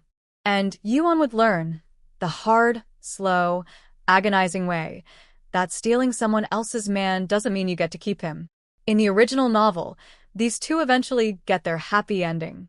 But that was a story where original Yi Li sacrificed everything to keep the Yi family alive through the dark years, paving the way for Dad's pardon, which paved the way for Yi Wan's fairy tale wedding. This time, no Yi Li in the labor farm. No servant. No sacrifice. No safety net. The fairy tale just lost its ghostwriter. I finished checking my bags, set my mental alarm for tomorrow morning, and smiled in the dark. One more sleep. Then I'm gone. I was in my room doing a final inventory check for tomorrow's train when I realized I was missing two critical things: a suitcase to carry stuff in, and snacks for the journey. Because interdimensional storage space or not, you can't just materialize food on a crowded train without someone calling you a witch. I bolted for the supply co-op before it closed. But halfway there, my brain slammed the emergency brake. Wait. I forgot something. Something huge. Dad is absolutely, definitely 100% getting sent to a labor farm. And if I don't legally cut ties with him before that happens, there's nothing stopping him from dragging me along for the ride. The original novel's plot is like gravity. It wants to pull me back into that tragic storyline. I already broke off the engagement to avoid getting tangled in the main character's love story. But if I don't sever the family connection legally, Dad could still claim parental authority and chain me to his sinking ship. Thank goodness this era has a loophole. You can publicly declare in a newspaper that you're cutting ties with your parents, and it's legally binding. It's like unfriending someone on Facebook, except it goes in the morning paper and protects you from political persecution. Beautiful system. I detoured to the newspaper office and filed my declaration. Done. Tomorrow morning, the Shanghai City Daily would run my statement for all to see. I, Yi Li, hereby sever all legal relations with Yi Jinhua and Li Lan. I exhaled so hard I nearly deflated. I almost forgot to do that. Almost got dragged into a cowshed for 3 years because of a scheduling oversight. Get it together, Yi Li. Tomorrow morning I'm buying a copy of that paper and guarding it with my life. That little rectangle of newsprint is my golden ticket out of this nightmare. At the supply co-op, Zhang Fong spotted me immediately and rushed over with a bag. Lily. I got you a going-away present. I was going to bring it to you after work, but you're here.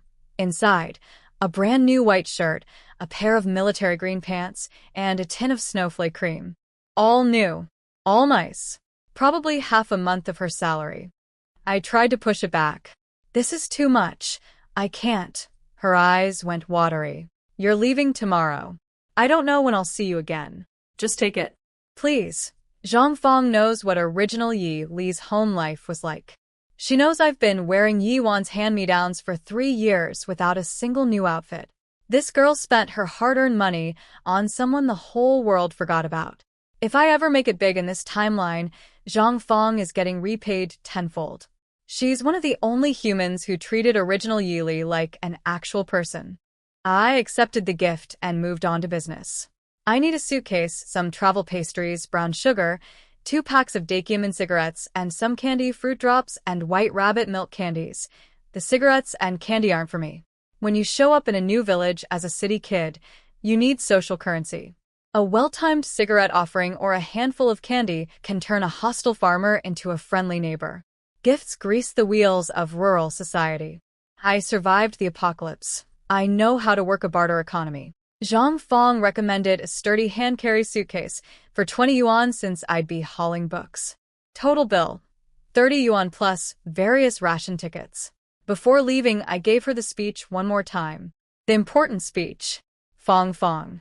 If things get bad at home, and I mean the kind of bad where your parents try to decide your future for you, go to the countryside. And keep studying. We can't take the college exam right now, but that will change. When it does, you want to be ready. She nodded, promised to remember, made me promise to write letters, and we said goodbye. I grabbed a bowl of plain noodles at the state restaurant for dinner. After all that braised pork at lunch, my stomach wanted something simple. Also, I had zero intention of going home and cooking for the royal family of ingratitude. Mom was clearly not going to cook tonight. Her husband just got arrested. She's probably been crying into her pillow all afternoon. And I refuse to be the replacement chef for people who tried to auction me off 12 hours ago. Back at the house, I was right. Kitchen, empty. Mom, barricaded in her room. The whole place felt like a funeral home. Yuan heard me come in and immediately launched into her default mode. Where have you been? Yi Yang and I are starving. Go make dinner. Mom's not feeling well. I looked at this 20-year-old woman, a grown adult, who has never once in her entire pampered life made herself a meal, and I said, "You have hands. Use them. I'm not your maid." I walked past her without another glance. Yi Yang, reading the room correctly for once in his life, did not follow up with a request. Smart kid. He turned to Yi Wan instead. Big sis, maybe we could just make noodles? Mom hasn't eaten either. Yi Wan's face went through a journey. She was hungry. She's pregnant, so she's extra hungry. But she has literally never set foot in a kitchen with the intent to cook. Mom raised her like a porcelain doll. No chores, no cooking, no cleaning. The princess doesn't touch pots and pans. I don't know how to make noodles, she admitted. Go ask Mom, a 20-year-old woman who can't boil noodles. Let that sink in. She can perform in an arts troupe, seduce her sister's fiancé, and scheme her way into a military family, but noodles defeat her. Incredible. Poor Yang trudged to Mom's door. Mom, are you okay? Your son is worried about you. Also, we're really hungry and nobody can cook. The door opened. Mom looked like she'd been through a car wash of tears. Hair everywhere, eyes swollen like golf balls, face a disaster zone. She'd been crying nonstop for the entire afternoon. But she heard, "Your son is hungry," and that activated the one maternal instinct she has, the one reserved exclusively for her favorite children. Mommy will make you egg noodles right away, sweetheart. She started toward the kitchen, then paused. Where's your second sister? You're all hungry, but she can't even bother to cook. Yang ratted me out with a pout. She was out all afternoon. Came back with a suitcase. She's packing for the countryside. That ungrateful girl. She doesn't care about this family at all. Mom muttered curses all the way to the kitchen. File that under things that no longer affect me emotionally. Call me whatever you want, lady. Tomorrow I'm on a train, and you're someone else's problem. She whipped up 2 bowls of egg noodles. 2. For Yi Wan and Yi Yang, not 3. Didn't even ask if I'd eaten. Noted. Filed. Unsurprised. Yi Yang was about to go fetch Yi Wan when the front door opened. Dad was home. Dad. You're back. Are you okay? Mom just made noodles. Yi Yang ran to grab his hand. Mom burst out of the kitchen, face transforming from misery to hope in a nanosecond. Xinghua, you're home. Does this mean everything's fine? Dad shook his head. His face was gray. In 3 days, our family is being sent to a labor farm. Tomorrow, the Red Guards are coming to search the house. Mom's legs gave out like someone had pulled the batteries out of a robot.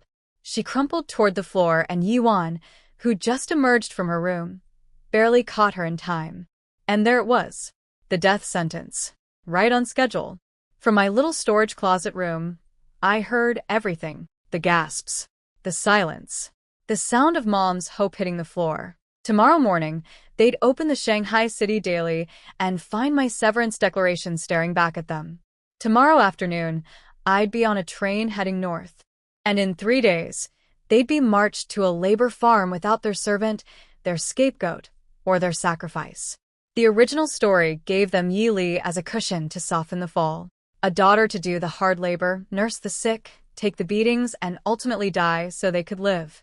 This time, they fall alone. I zipped up my new suitcase, lay down on my plank bed, and closed my eyes. Last night in this house. Last night as a member of this family. I slept like a baby. Mom looked at Dad like he'd just told her the sky was falling. Which, for this family, it basically was. Sent to a labor farm? How? Orders from above. Dad's face said, "Don't ask questions." Mom, being Mom, immediately stopped asking questions. Textbook doormat behavior. Dad noticed the 2 bowls of egg noodles going cold on the table and told Yuan and Yang to eat up, then ordered Mom to make him a bowl too. Because even in the middle of a family apocalypse, The great commander must be served his noodles. After dinner, I have important things to discuss. Eat fast. So there they were, 4 people sitting around the table, slurping noodles in tense silence. And not one of them, not a single soul, thought to ask whether I had eaten dinner. For people, 0 of them remembered the 5th family member existed. I mean, at this point, it's almost impressive. It takes genuine commitment to be this consistently terrible. Dad finished his noodles, set down his chopsticks, and went into commander mode. Tonight, everyone goes through the house and hides anything important or incriminating. Search team arrives tomorrow morning. Nervous nods all around. Then Dad turned to Yuan. I heard you went to the Shun house today. What's the situation with the wedding? Yuan's lips started trembling immediately. She spilled the whole story. Shun Yan's cowardice, Papa Shun's 2 options, the let's abort the baby and pretend this never happened proposal. Full waterworks. Dad listened, thought about it, and delivered his strategic assessment like a battlefield general analyzing a tactical retreat. Sweetie, I know it hurts. But we can't afford to make enemies of the Shun family right now. Shun Yan is right, you're young. You can have more children. Your safety and your brother's safety come first. As long as the Shun family feels guilty, they'll help you. Don't burn that bridge. Keep Shun Yan wrapped around your finger, and you'll get your wedding eventually. Translation: use your pregnancy as leverage, cash in the guilt, play the long game. Dad might be a terrible father to me, but he's an excellent chess player when it comes to the children he actually cares about. Yuan nodded. Mom hugged her shoulder and cried sympathetically. A beautiful hallmark moment for a family that deserves none. Then Dad dropped the next bomb. Tomorrow I'm going to the newspaper to publish a statement severing ties with Yuan and Yiyang. I'll do everything I can to keep my situation from affecting you too. How thoughtful. Protecting the golden children by legally cutting them loose before the political storm hits. The exact same move he pulled in the original novel. Everything for the favorites. Nothing for me. Yuan, because she is constitutionally incapable of not being petty, immediately asked, "What about you, Li?" Dad's eyes went cold. Like serial killer cold. I'll find a way to make her come with us to the labor farm. She thinks she can abandon this family? Not a chance. There it was. The real plan. He was going to cancel my countryside assignment somehow and force me to go to the labor farm with them. Because even now, even facing political ruin, his first instinct isn't to protect all his children. It's to protect 2 of them and enslave the 3rd. Mom's face literally brightened. Brightened. Like someone just told her Christmas was coming early. Oh, wonderful. I've never done farm work in my life. Having her there to help will make things so much easier. She was excited. Excited that her daughter would be forced into hard labor alongside her. Not as family, but as a servant. A human shock absorber for the difficult years ahead. Same role, different location. Yuan simirket. If she had to suffer, at least her little sister would suffer too. Misery loves company, especially when the company is someone you've been bullying your whole life. Yi Yong, hearing that he wouldn't be sent to the farm, relaxed immediately. Whether his second sister got dragged along. Couldn't care less. Not his problem. Where is that rebellious girl anyway? Dad suddenly noticed I hadn't appeared once since he got home. Second sis is in her room, Yi Yong reported helpfully. The family is falling apart and she can sleep. Dad wanted to storm in and scream at me, but then he remembered. Tomorrow, he was going to crush my countryside escape plan. That thought calmed him down like a sip of warm tea. He could picture it already. My devastated face when I discovered I couldn't leave. That mental image was enough to get him through the night. He told Yuan and Yi Yang to check their rooms for anything suspicious, then headed to his study. That girl's room has nothing valuable anyway, he muttered. Didn't even bother checking on me. Correct, Dad. My room has nothing valuable. Because I already stole everything valuable from your room 2 nights ago. But go off. Now here's the thing about having plant manipulation superpowers. Every flower, every blade of grass, every weed in the courtyard is basically a tiny spy working for me. Through my wood element ability, I could sense everything happening in the house. I heard every word of their little family council meeting. Every scheme. Every plan. So when my plant network told me Dad had gone out to the courtyard after leaving his study, I perked up. What's he doing in the garden at this hour? Burying things. Under the rose bushes. He then called Yuan to his study and told her, after your mother and I get sent away, everything you and your brother need is buried under the rose bushes in the yard. Dig it up when you leave. It's enough for several years. He paused at the door. Yi Yang is the only male heir of the Yi family. Take care of him above all else. Yuan solemnly promised. Father-daughter bonding at its finest. Too bad it exclusively involves the daughter he likes. 1 Uhr nachts. Everyone asleep. Time for my favorite hobby, midnight gardening. I crept outside, pretended to head for the outhouse, and as I passed the rose bushes, I silently activated my wood power. The earth shifted. A buried box rose to the surface. I grabbed it, shoved it into my dimensional space, smoothed the dirt back over, and the whole operation took less than 60 seconds. Not a sound. Not a trace. The roses didn't even shiver. On the toilet, because I actually did need to go, might as well make the cover story authentic. I cracked open the box. Over 20,000 yuan in cash. Stacks of nationwide ration tickets. Gold bars. More little golden fish ingots. Jackpot. Again. No wonder Yi Wan lived comfortably in the original novel while her parents rotted on a farm. She was sitting on a dragon's hoard the entire time. Running total, approximately 40,000 yuan. In 1970, for money, when the average worker makes maybe 30 to 40 yuan a month, I am, mathematically speaking, absurdly wealthy. Some of it was probably Mom's family dowry. The rest was whatever Dad had been skimming from. Actually, I don't want to know. Plausible deniability. I slept like a queen on my plank bed and didn't wake up until 8 a.m. Yeong knocked on my door. Second sis, Mom says come eat breakfast. Interesting. Mom is voluntarily feeding me today. After yesterday's I should have strangled you at birth performance, she's suddenly playing the loving mother again. My internal alarm system went to red alert. I walked out to find Mom with a completely transformed demeanor. Smiling. Warm. Practically radiating maternal energy. Lily, come eat. I heard you went to bed early last night, so we didn't want to disturb you. Eat lots this morning. Oh, she was good. The overnight personality change. The fake sweetness. The "we didn't wake you for dinner" excuse, as if any of them had actually thought about me for even 1 second. This was the setup. Dad's plan to trap me was about to launch, and Mom's job was to butter me up first. Keep me docile. Keep me unsuspecting. I looked at her warm smile and saw exactly what it was. Bait on a hook. But, you know what? Free food is free food. I sat down and ate like it was my last meal. Because in this house, it was. Breakfast was 2 cornflour buns, stir-fried potato shreds, stir-fried greens, grain porridge, and, for the second day in a row, a boiled egg. 2 consecutive days of egg privileges. If that doesn't scream, we're about to manipulate you, I don't know what does. I ate in total silence. Didn't say good morning. Didn't make eye contact. Just chewed. Mom waited until I was almost done, then launched her Oscar-nominated performance. Lily, as you probably know, your father and I are being sent to a labor farm soon. Dramatic pause. You know my health has never been good since the difficult birth I had with you. Guilt card deployed. I've never done farm work in my life. I don't know how long I'll survive out there. Cue.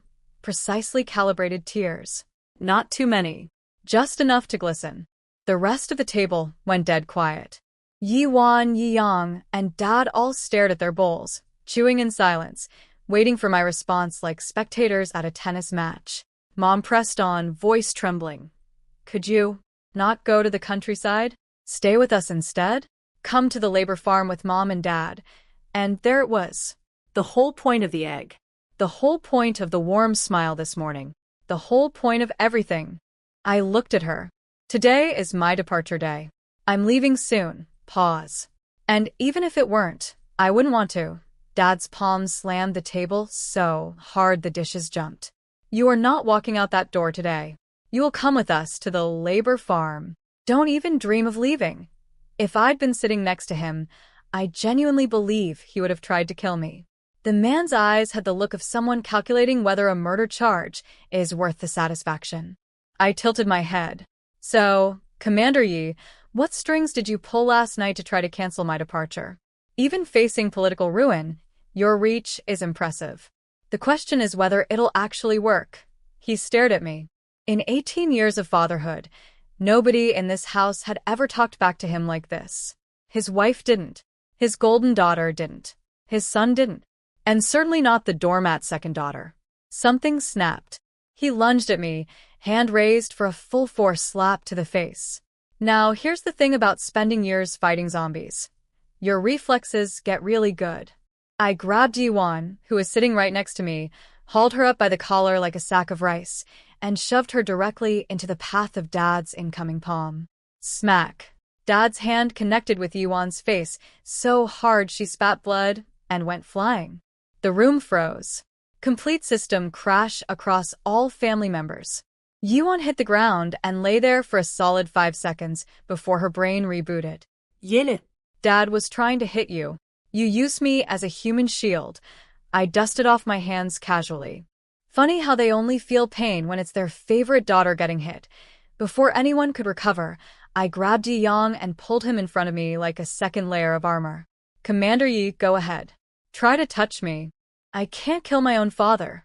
That would be immoral. But breaking your precious son and darling daughter? That I can absolutely do. To drive the point home, I punched the dining table. It exploded. Split right down the middle. Bowls, chopsticks, porridge, vegetables. Everything crashed to the floor in a spectacular cascade of chaos. Okay, I cheated a little. I channeled some wood element energy into the strike. Original Yi Li's noodle arms couldn't crack an egg aggressively, let alone demolish furniture. But they didn't know that. All they saw was their supposedly weak, timid daughter turn a solid wooden table into kindling with one fist. Yuan, still sitting on the floor, caught a piece of flying debris right across the face. Yi Li, what is wrong with you? My face. She scrambled up and sprinted to a mirror. Priorities. Dad stood there looking like he'd just watched a house cat transform into a tiger. His supposedly submissive daughter, the one he'd been pushing around for years, had just used his favorite child as a meat shield and punched a table to death. When did this happen? How did this happen? Yi Yang, still dangling in my grip, had the expression of a boy whose entire understanding of reality had just been rewritten. Mom looked at me like she was seeing a stranger, which, technically, she was. I addressed Dad one final time. If you don't let me go, I will bring everyone down with me. Your darling daughter's little premarital adventure? One report from me, and her life is over. Public shaming. Head shaving. Labor camp. The works. Every time you raise a hand against me, I take it out on your son. Your call, Commander. For emphasis, I kicked the television set. It detonated into a shower of glass and components. Wasteful? Sure. But the Red Guards were coming to confiscate it in about 10 minutes anyway. Consider it a preview of coming attractions. I didn't want this fight. All I wanted was to walk out the door, get on a train, and never see these people again. But they couldn't even give me that. They had to scheme, had to trap, had to drag me into their punishment because they needed a servant to survive the hard years. Well, the servant just flipped the table. Literally. The neighbors, who normally would have been pressed against our fence with popcorn, were conspicuously absent. When the Red Guards have your family in their sights, nobody wants to be seen standing too close. Guilt by association is a real thing in 1974. Right on cue, someone knocked on the courtyard gate. The Red Guards. Same crew from yesterday, led by Lu Jian. Dad rushed to open the gate, grateful for any excuse to stop dealing with me. Lu Jian walked into the living room, surveyed the wreckage, smashed table, shattered TV, food on the floor, blood on Yuan's face, and raised an eyebrow. Commander Yi, what happened here? You weren't destroying state property before our arrival, were you? Dad glanced at me with murder in his eyes, then smiled at Lu Jian like a man trying not to scream. No, the children were just roughhousing. Accidents happen. Kids, kids. Roughhousing. With a table. Lu Jian didn't look convinced, but waved his team forward. Search everything. Every room. Look for contraband. They tore through the house like locusts. Every drawer opened. Every closet emptied. Every mattress flipped. One of them grabbed my suitcase from my room. Whose is this? Needs to be inspected. I rushed over and popped the lock. Inside, a few changes of clothes and my high school textbooks. The most boring suitcase in the history of suitcases. They found nothing suspicious. Of course they didn't. Everything interesting was in my interdimensional pocket. Lu Jian turned to Dad. Commander Yi, according to regulations, your entire family is subject to the labor farm assignment. Why is your daughter leaving for countryside duty? Is this an attempt to evade punishment? Before Dad could weaponize this moment, I jumped in. Squad Leader Lu, I registered for countryside service at the street office days before any of this happened. Here's my official assignment notice. I handed over the paper Sister Sue had given me. Dated, stamped, bulletproof. Also, I published a legal severance declaration in yesterday's Shanghai City Daily, officially cutting all ties with Yi Jinghua and Li Lan. It's in today's paper. Boom. For jaws hit the floor. Dad, Mom, Yevan, Yeyang. All staring at me like I'd just pulled a grenade pin. They had no idea. Not about the countryside registration being days old. Not about the newspaper declaration. They thought they had me cornered. They thought Dad's mysterious overnight scheming had sealed my fate. Instead, I'd been 3 moves ahead the entire time. I could see Dad's brain short-circuiting. She filed for countryside duty before I was arrested? She severed ties before I even planned to? How did she know? Easy, Dad. I read the book. Your book. The one where you're the villain and you don't even know it. Lu Jian examined my notice. Everything was in order. I was legally separated from this family, officially assigned to countryside duty, and had the paperwork to prove both. Then I noticed Lu Jian looking at me with a different kind of interest. His eyes lingered a beat too long. I recognized that look. It was the look of a man mentally calculating how to offer a pretty girl to his boss as a gift. In this era, men in power did that. Collected women like trading cards. My skin crawled. But before Lu Jian could act on whatever was forming in his nasty little brain, the courtyard gate knocked again. Excuse me, is this the home of Yili? Dad looked at the 3 men at the gate, 2 police officers and a military officer, and his head nearly exploded from sheer overwhelm. What has my rebellious daughter done now? Whatever it is, I take no responsibility. Punish her however you see fit. The police officers exchanged a look that clearly said, did this man just offer up his own daughter for punishment without even asking what happened? Commander Yi, you misunderstand. We're here to commend Comrade Yi Li. She assisted a military officer in an operation against a human trafficking ring and helped save his life. The organization has approved an official award. I stepped out of the house, and there they were, the 2 police officers from the alley that night, and Mr. Sharp Eyes himself, Hua Tingyu, looking considerably healthier than the last time I saw him, when he'd been bleeding out and collapsing on cobblestones. All 3 of them smiled when they saw me. Actual, genuine smiles. Possibly the first real smiles directed at me in this entire house. Hua Tingyu stepped forward and handed me an official commendation certificate and 200 yuan. Comrade Yi, thank you for your help that night. You saved my life.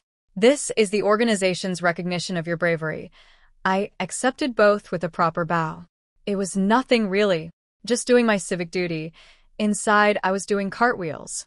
An official military commendation. In this political climate, that piece of paper is worth more than gold. It's a shield. A stamp of approval from the government. If anyone ever tries to mess with me, label me as a political enemy, accuse me of being a spy, or drag me into someone else's punishment, this certificate says, this woman is a hero. Back off. The timing could not have been more perfect. Lu Jian, who moments ago had been eyeing me like a piece of merchandise, suddenly looked a lot less interested. A girl with an official military commendation is not someone you casually offer to your boss. That's a girl with connections. That's a girl who can fight back. Hua Tingyu surveyed the scene. Red guards in the house, smashed furniture, Yuan's bleeding face, Mom's tear-streaked cheeks, Dad's expression of barely controlled fury, and his face tightened with concern. If you ever need help, Comrade Yi, don't hesitate to find me. I'll be at the military district today. I looked at this man. Tall. Commanding. High-ranking, judging by his uniform insignia. And most importantly, standing right here at the exact moment I needed an exit strategy. Actually, Comrade Hua, could you do me a favor? Could you escort me to the train station? Today is my departure day for countryside duty. What I was really saying, please get me out of this house before my father finds another way to trap me, and also that Red Guard leader was looking at me like I was on a menu. Hu Tingyu didn't hesitate. Not even for a second. Of course. I'll take you. And just like that, I had my ride out of this hellhole, escorted by a military officer with enough rank to make everyone in this compound think twice about stopping me. Dad stood in the courtyard watching a decorated soldier offer to personally escort his rebellious daughter to freedom, holding an official commendation that proved she was a better citizen than he ever was, with a newspaper declaration that legally made her a stranger. Checkmate, Commanderie. Checkmate. Getting out of this house was like escaping a video game where every family member is a mini-boss trying to stop you before you reach the exit. I told Hu Tingyu to wait in the yard while I grabbed my suitcase. 30 seconds. That's all I needed. But apparently 30 seconds is more than enough time for Yi Yuan to come flying at me like a rabid bat, hand raised for a slap. You almost ruined my face, you. I caught her wrist. Again. Squeezed. Again. She froze.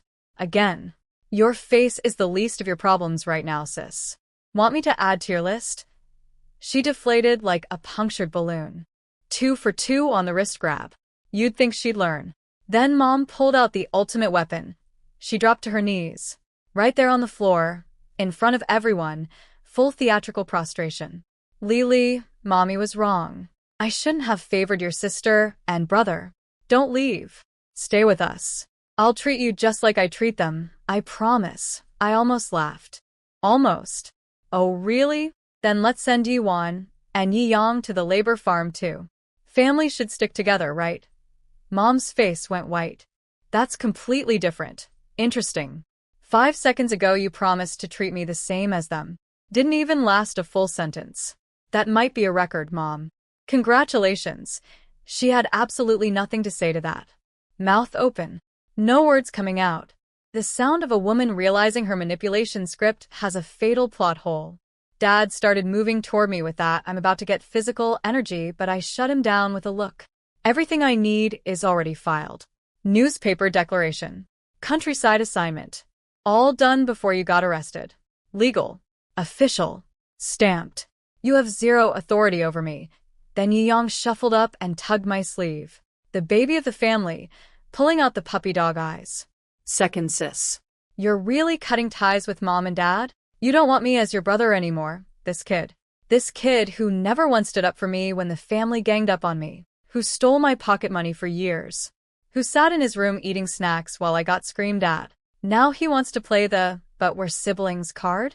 I didn't give birth to you. Whoever made you can raise you. And stop acting like you ever cared about me. You only notice I exist when you need something. I pulled my sleeve free, turned to Lu Jian and his Red Guard squad, and laid it out plainly. You searched my bags. Nothing illegal. I'm legally separated from this family. My countryside paperwork predates all of this. Everything is above board. You cannot stop me. Lu Jian's guys all looked at him, waiting for orders. He looked at me. Then he looked at the 2 police officers and one very tall, very intimidating military officer standing in the yard. He did the math. Causing a scene in a military compound against a girl with official commendation papers and a military escort? Bad odds. He shook his head at his boys. Stand down. I picked up my suitcase and walked out without looking back. Behind me, the Yi family crumbled. Mom collapsed on the floor for the second time in 24 hours. Dad stood there powerless, unable to stop me with Red Guards watching and a military officer at my gate. Yuan glared at my back, seething with jealousy. Not about the freedom, but about the handsome soldier waiting for me outside. Yi Yang stared after me, confused that his "but I'm your little brother" trick hadn't worked. Even he was starting to realize that Yuan stealing my fiancé was the domino that knocked everything over. Lu Jian paused at the gate on his way out and gave me one last lingering look, the creepy kind. Huitingyu stepped directly between us, blocking the stair with his entire body like a living wall. Lu Jian took one look at that silent, try me, energy and decided today was not the day to mess with whatever rank this man held.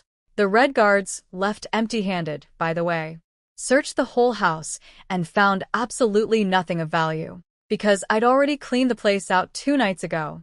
Lu Jian grumbled about wasting his time on broke military families. If only he knew that roughly 40,000 yuan in cash and gold was currently sitting in the pocket dimension of the teenage girl he'd just let walk free. Outside, the 2 police officers gave me a kind warning. Stay away from those Red Guard types if you can. They're dangerous when they want to be. I bowed deeply to all 3 men. Without you showing up today, I never would have made it out. And that was the truth. Dad's plan had been to block my departure somehow. But between the legal paperwork, the commendation, the police escort, and the military officer, he'd been completely outgunned. Sometimes the universe throws you a lifeline at exactly the right moment. Or maybe I'd just gotten really good at positioning the chess pieces.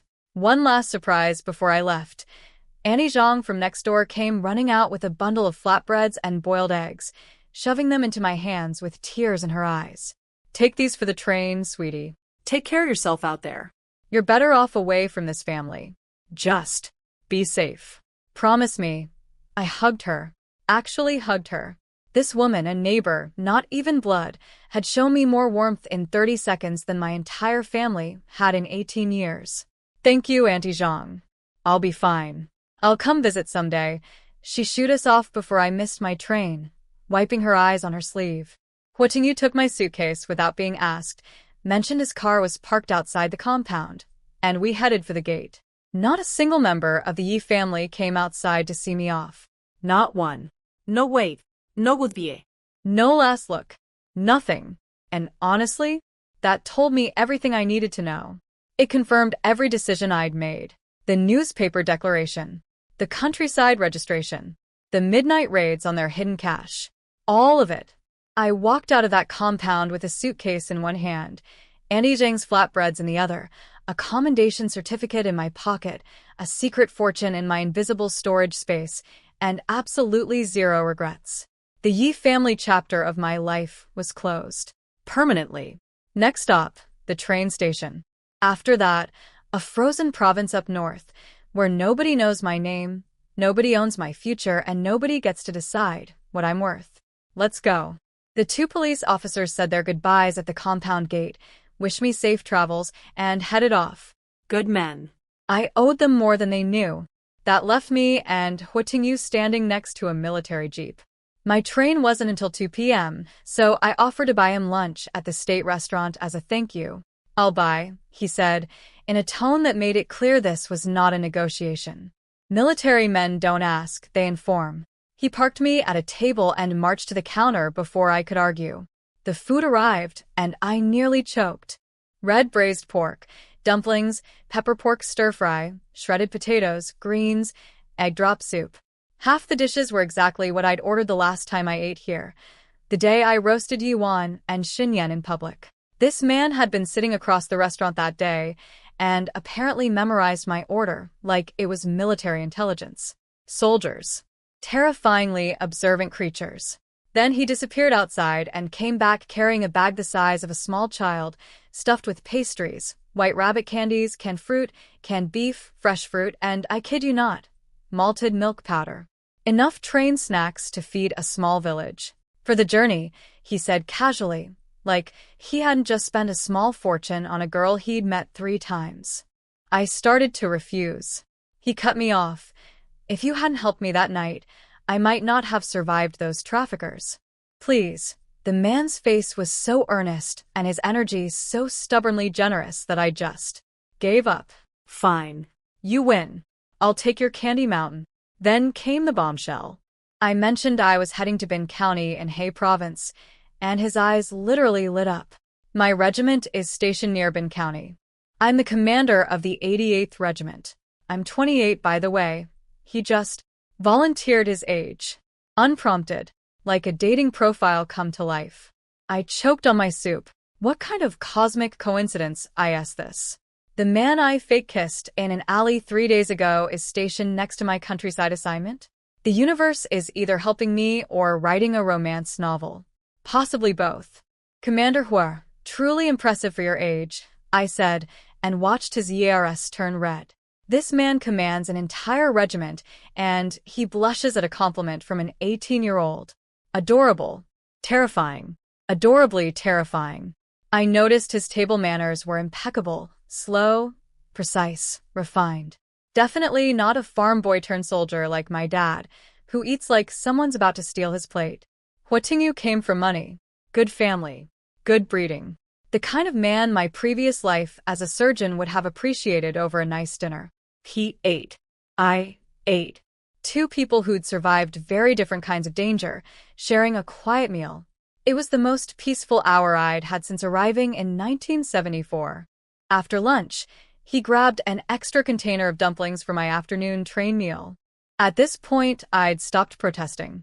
The man was a generosity steamroller, and I was just a speed bump.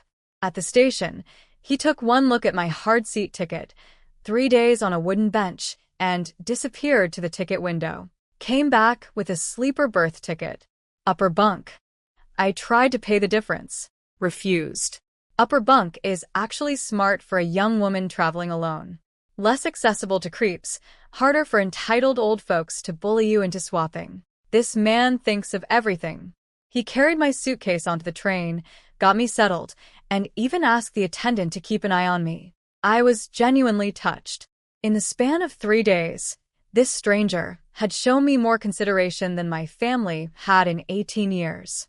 My bunkmates arrived, a bubbly girl named Xinwei in a fashionable floral dress and a quiet, bookish guy named Gu Heng, both heading to the same county as me. Xinwei immediately grabbed my arm like we'd been friends for years. We're going to the same place?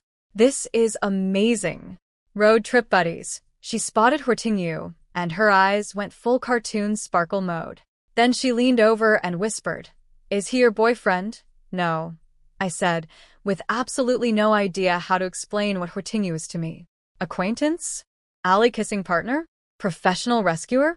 Man whose lips I touched with my fingertip while pretending to make out? Not my boyfriend would have to do. Huatingyu, sensing my awkwardness with the social precision of a radar system, smoothly excused himself. Safe travels, comrade. He left. I watched him go, and felt something I hadn't felt much in either of my lives. Genuine gratitude towards someone who expected nothing in return.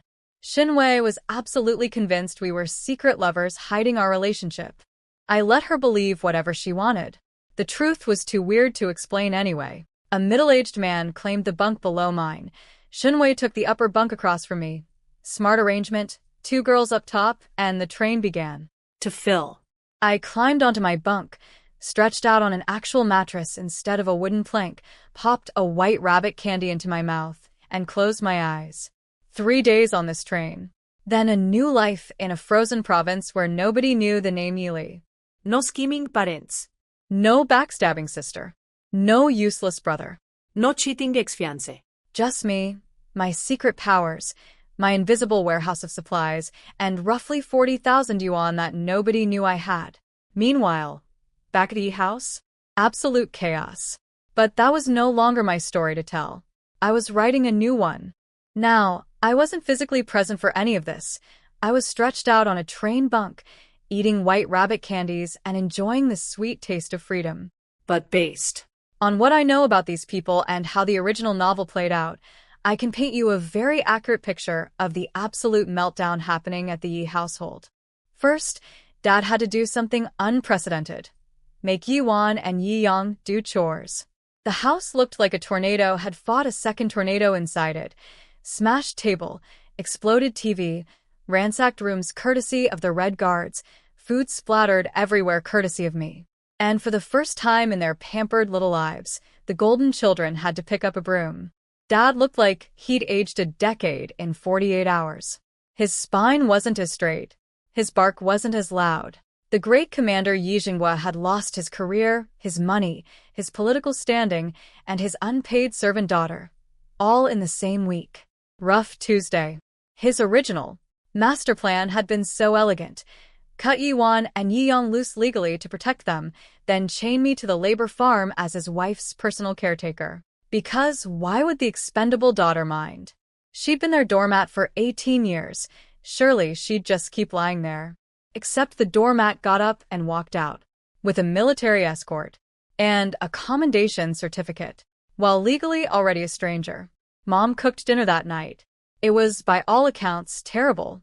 Everything was either completely unseasoned or salted like a revenge crime. She'd been wandering around in a daze since I left, bumping into walls and staring into space.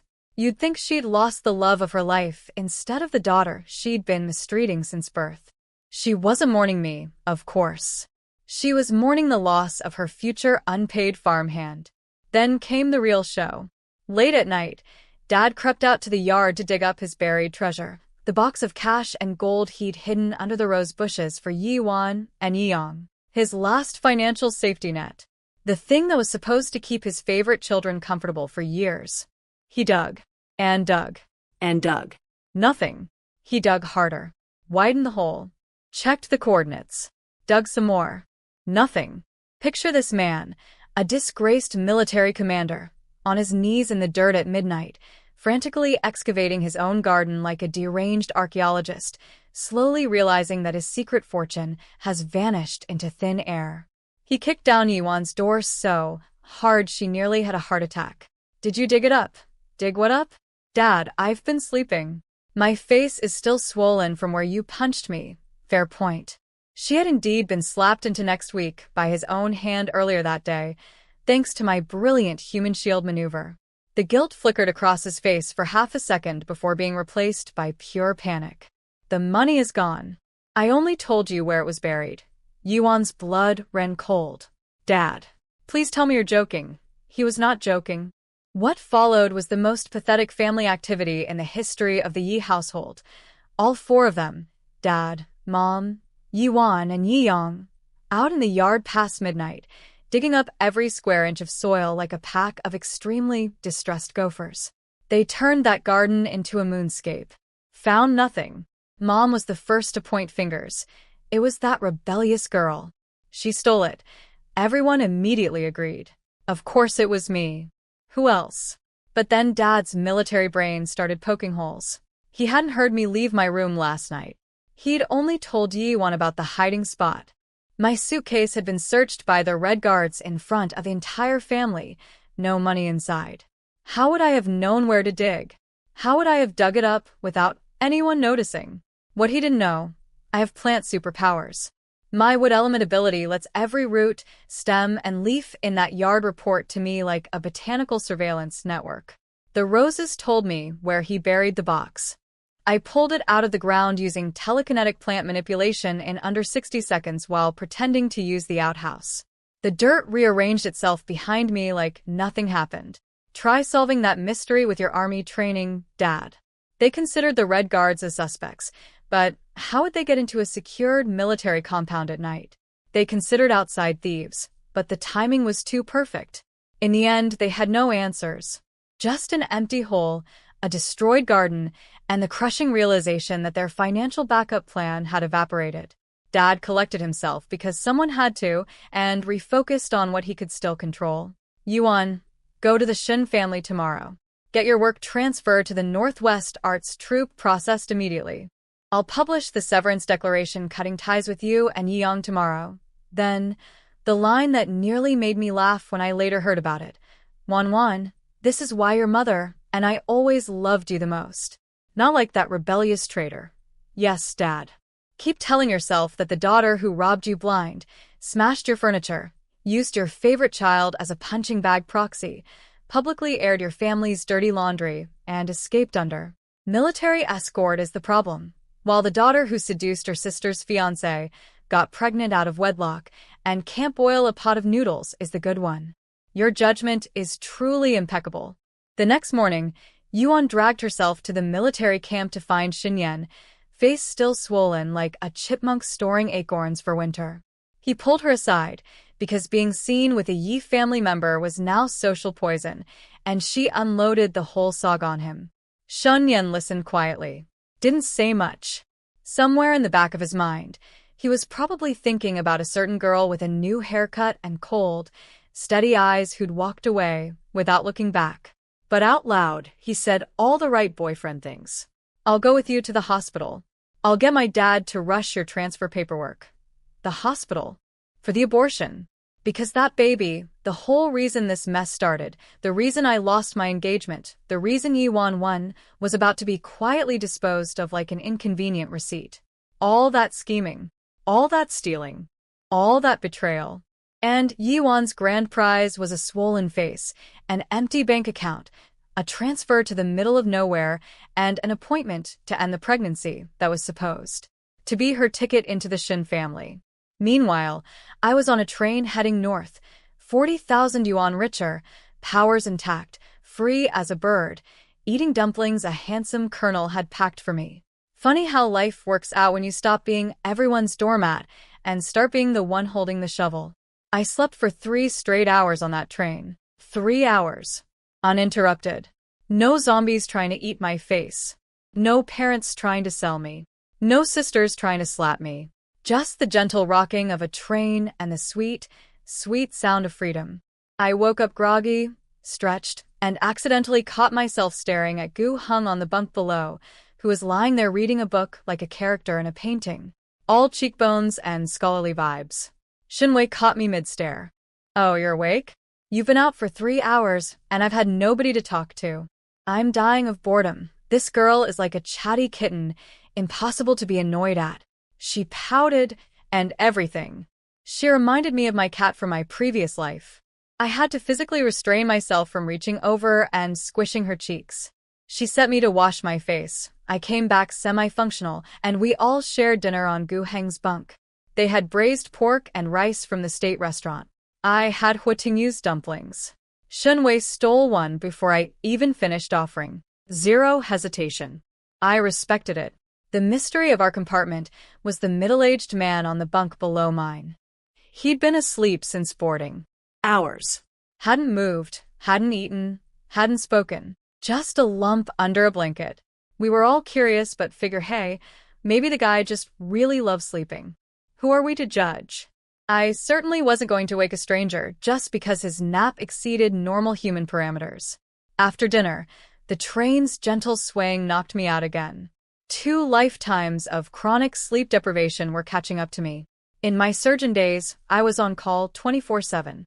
During the apocalypse, closing both eyes for more than 10 minutes was basically a suicide attempt. Now I was making up for decades of lost sleep in one train ride. Then, around 1 a.m., something yanked me awake. A smell. Rotten eggs. Coming from the bunk below. Now, my wood element abilities make my nose absurdly sensitive. What a normal person would register as, something's off, I experience as a full-on nasal assault. And this smell was nasty. At first I thought, okay, maybe Sleeping Beauty down there finally woke up hungry and is eating the world's most offensive egg at 1 a.m. Weird flex, but this is 1974. I heard him rummaging through a bag, pulling something out, then sealing the bag again. The egg smell faded slightly, but underneath it, barely masked, was something else. Sulfur. My brain snapped to full alert. I know sulfur. In the countryside, farmers used homemade dynamite, crude sulfur-based explosives, to blast fish out of rivers and break apart rocks. That rotten egg smell wasn't dinner. It was camouflage. Someone had wrapped explosives in stinking eggs to mask the sulfur scent. The sleeping man got up and carried a bundle toward the VIP compartment at the front of the train. I noticed a soldier standing guard outside that compartment door. Important person on board. And our friendly neighborhood, Napper, was heading straight for them with what I was increasingly certain was a bomb. He ducked into a bathroom near the VIP car and didn't come out. I couldn't get close to the guarded compartment without raising suspicion, so I found the attendant Huatingyu had asked to look after me.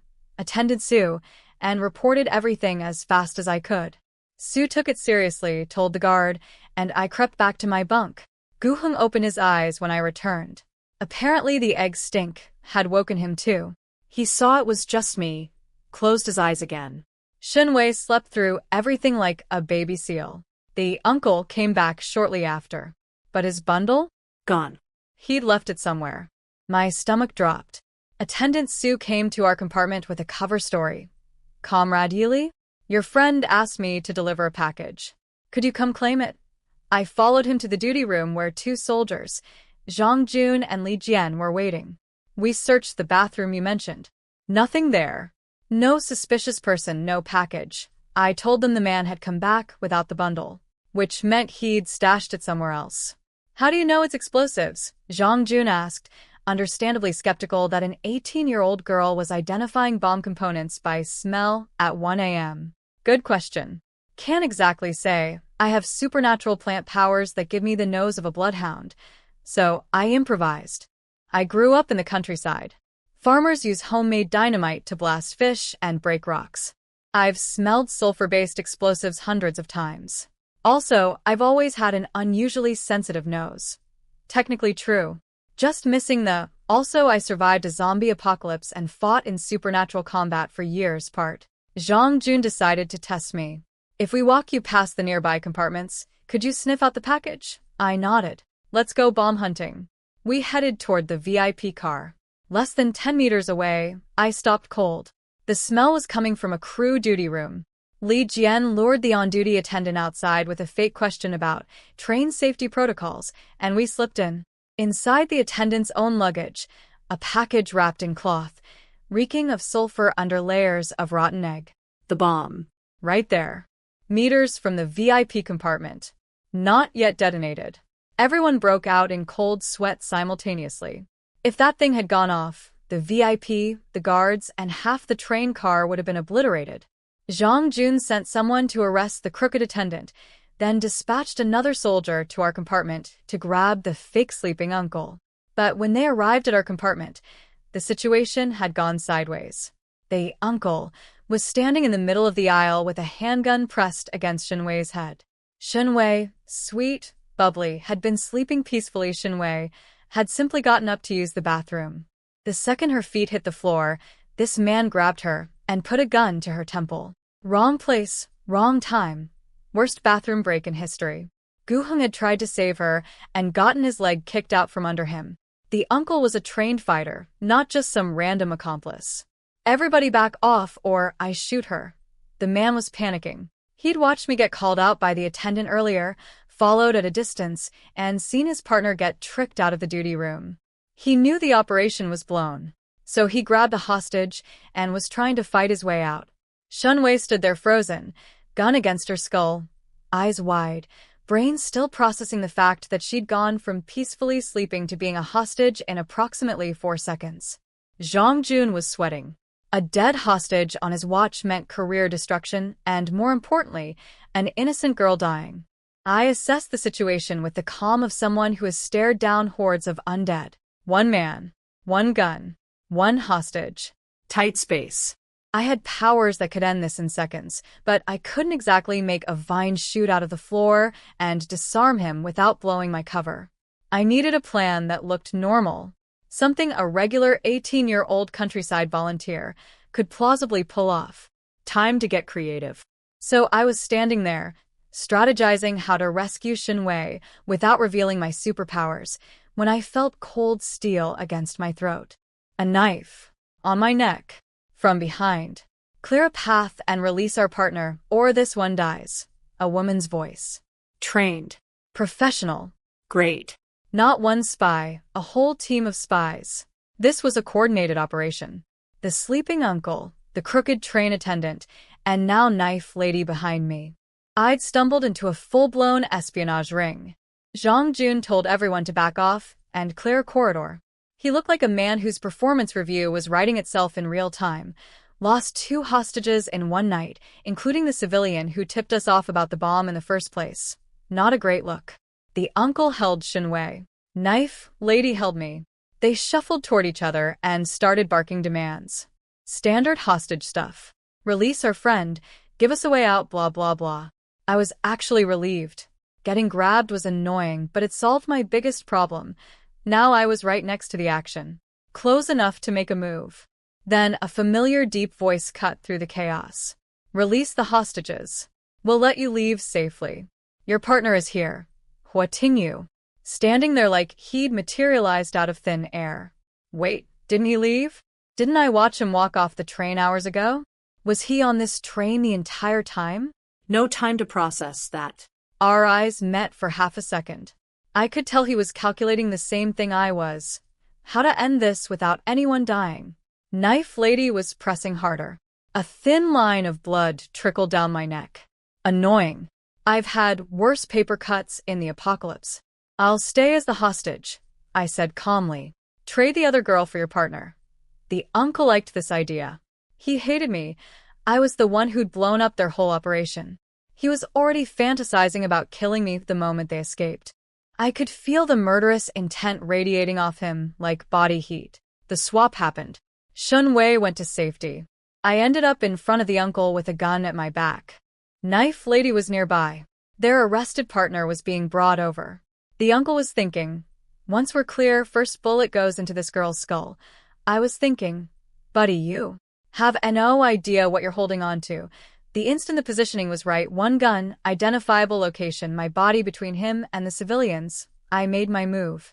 I activated just enough wood element power to amplify my grip, seized his gun hand, and crushed his wrist like a breadstick.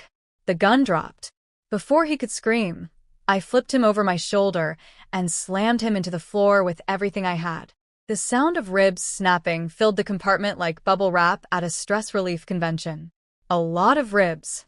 In the zombie apocalypse, I would have just caved his skull in. But this was 1974, and there were witnesses, so I showed restraint. Relatively speaking. Hua Tingyu reacted instantly. He and his team pounced on Knife Lady and the third spy before they could blink. All three hostiles secured in under 10 seconds. Then came the silence. Everyone in the compartment stared at me. The soldiers. The passengers. Shang Yunya Hu Qingyu. All of them wearing the same expression. What in the actual hell did we just witness? A skinny 18-year-old girl had just shattered a trained spy's wrist and broken over a dozen of his ribs with a single throw, while bleeding from the neck. Without breaking a sweat, Shun Wei came hurtling toward me like a tearful missile, wrapped her arms around me, and sobbed directly into my collarbone. I thought we were going to die. I really thought we were going to die. She was shaking so hard it felt like holding a vibrating phone. I am not a natural comforter. 2 lifetimes. And I still don't know what to do with crying people, so I just patted her back and repeated, "It's okay, we're safe," until the trembling slowed down. Hua Tingyu noticed my neck wound and summoned the military doctor. The doc patched me up, put a plaster cast collar on my neck for support, and then went to deal with Mr. Broken ribs on the floor. I may have been slightly too thorough in my takedown. Oops. During the bandaging, I caught Hua Tingyu examining the unconscious spy. Shattered wrist joint. 14 broken ribs. The man was staring at the damage, then staring at me, then staring at the damage again, doing math that wasn't adding up. I could practically hear his thoughts. An 18-year-old girl who weighs maybe 110 pounds did this? With her bare hands? And she wasn't even scared. He was right to be suspicious. From the moment the knife touched my throat to the moment the spy hit the floor, I hadn't shown a flicker of fear. No panic. No trembling. No hesitation. Just cold, efficient violence, the kind that only comes from years of real combat experience, which an 18-year-old high school graduate from a military compound should absolutely not have. After things calmed down, Hua Tingyu and Zhang Jun called me in for a formal debrief. Turns out Zhang Jun was the political instructor of the 88th Regiment, Hua Tingyu's unit. The same unit station near my countryside assignment. Small world keeps getting smaller. The question started friendly, then got pointed. Your combat skills seem quite impressive. Oh, farm work gave me strong arms. Plus I picked up some moves from the kids in the military compound. I smiled innocently. Your sense of smell detected explosives masked by rotten eggs. I grew up in the countryside. Farmers used homemade dynamite all the time. You learned to recognize the smell. Every answer was technically plausible. None of them were the full truth. And Hua Tingyu knew it. I could see it in his eyes, that quiet military intelligence working overtime behind the polite questions. He didn't push it, but he wasn't letting it go either. We'll apply for a major commendation for you. Now go get some rest. I nodded gratefully and shuffled back to my compartment, genuinely exhausted. Getting held hostage, breaking a man's skeleton, and then sitting through an interrogation, all on top of the emotional demolition derby of leaving the Yi family this morning. What a day. As I left, I heard Zhang Jun murmur to Huitingyu, "That girl is something else. Should we look into her background more thoroughly?" Huitingyu nodded. "Let them dig. My cover story is airtight. Yili, countryside girl, military brat, farm strong, good nose. Everything checks out on paper. What doesn't show up on paper? The zombie apocalypse combat training, the supernatural abilities, the interdimensional storage space full of weapons, and the fact that I'm a time-traveling soul from the future piloting a borrowed body. But sure, boys. Investigate away. I'll be in my bunk, sleeping like the innocent little countryside volunteer I definitely am." Back on the train, Shunwei fussed over me like I was a wounded puppy. Red eyes, runny nose, the whole concerned friend package. "Are you okay? Is your neck okay?" "What can I do? I'm fine. Just scratches. The bad guys are gone. We're safe." She sniffled and immediately volunteered for full-time caretaker duty, fetching meals, getting water, anything I needed while my neck was wrapped up like a mummy's. Grateful and useful. I was really starting to like this girl. I checked on Gu Heng. His leg was in a splint from when the spy kicked him. "Just a minor fracture," he said quietly, then closed his eyes. Classic strong silent type behavior. Shunwei explained he was her cousin and that he's always been a man of few words. Between my neck brace and his leg splint, our little compartment looked like a field hospital. Shunwei declared herself head nurse for both of us and thumped her chest with pride. I couldn't help but smile. Then attendant Sue knocked on the door. Huitingyu had arranged for me to be moved from the upper bunk to the lower one, since climbing with a neck injury was a terrible idea. This man, this impossibly thoughtful man who apparently thinks of everything I need before I even think of it myself. "That commander, who looks kind of scary," Shunwei whispered with sparkling gossip eyes, "but he's so sweet to you." I didn't bother correcting her assumptions. Let her romantic imagination run wild. I was too tired to explain the complicated non-relationship between me and a man I'd fake-kissed in an alley, been rescued by twice, and watched blush at a compliment. I fell asleep in seconds. Now, while I was peacefully snoozing my way north, the Yi family back in Shanghai was having what I can only describe as their series finale. And based on everything I knew from the original novel, I could picture every miserable detail. At some private clinic, Yuan lay on a hospital bed, freshly post-procedure. The baby was gone. The baby that started this entire avalanche. The reason I lost my fiancé, the reason the family pressured me to step aside, the reason Yuan thought she'd locked down her meal ticket into the Shin family. Gone. Just like that. Shin Yan sat by her bedside playing the devoted boyfriend. Mama Shin even dropped off a pot of chicken soup, crying as she left. Say what you will about that woman. She just lost her first potential grandchild, and despite despising Yuan, she had the decency to shed tears over it. More humanity than my own mother ever showed me. Yuan woke up, saw Shen Yan, got emotional. He fed her soup spoonful by spoonful. Very tender, very romantic. Then he delivered the real message hidden inside all that sweetness. Your transfer orders came through. You leave for the Northwest tomorrow. Tomorrow. As in, drink your soup, dry your tears, and get out of Shanghai before anyone connects us. Yuan clung to his sleeve. Will I ever see you again? Shin Yan's eyes flickered, and if you've been paying attention to this story, you know what that flicker means. It means he's calculating. It means the words coming out of his mouth and the thoughts in his head are two completely different things. I'll visit when I can. Once things calm down, I'll bring you back to me. I promise. She buried herself in his arms, kissed his cheek, believed every word. Because she needed to. Because the alternative, accepting that she destroyed her sister's engagement, gotten pregnant, aborted. The baby lost her father's protection and was being shipped to the middle of nowhere, all for a man who would forget her name within 6 months, was too devastating to face.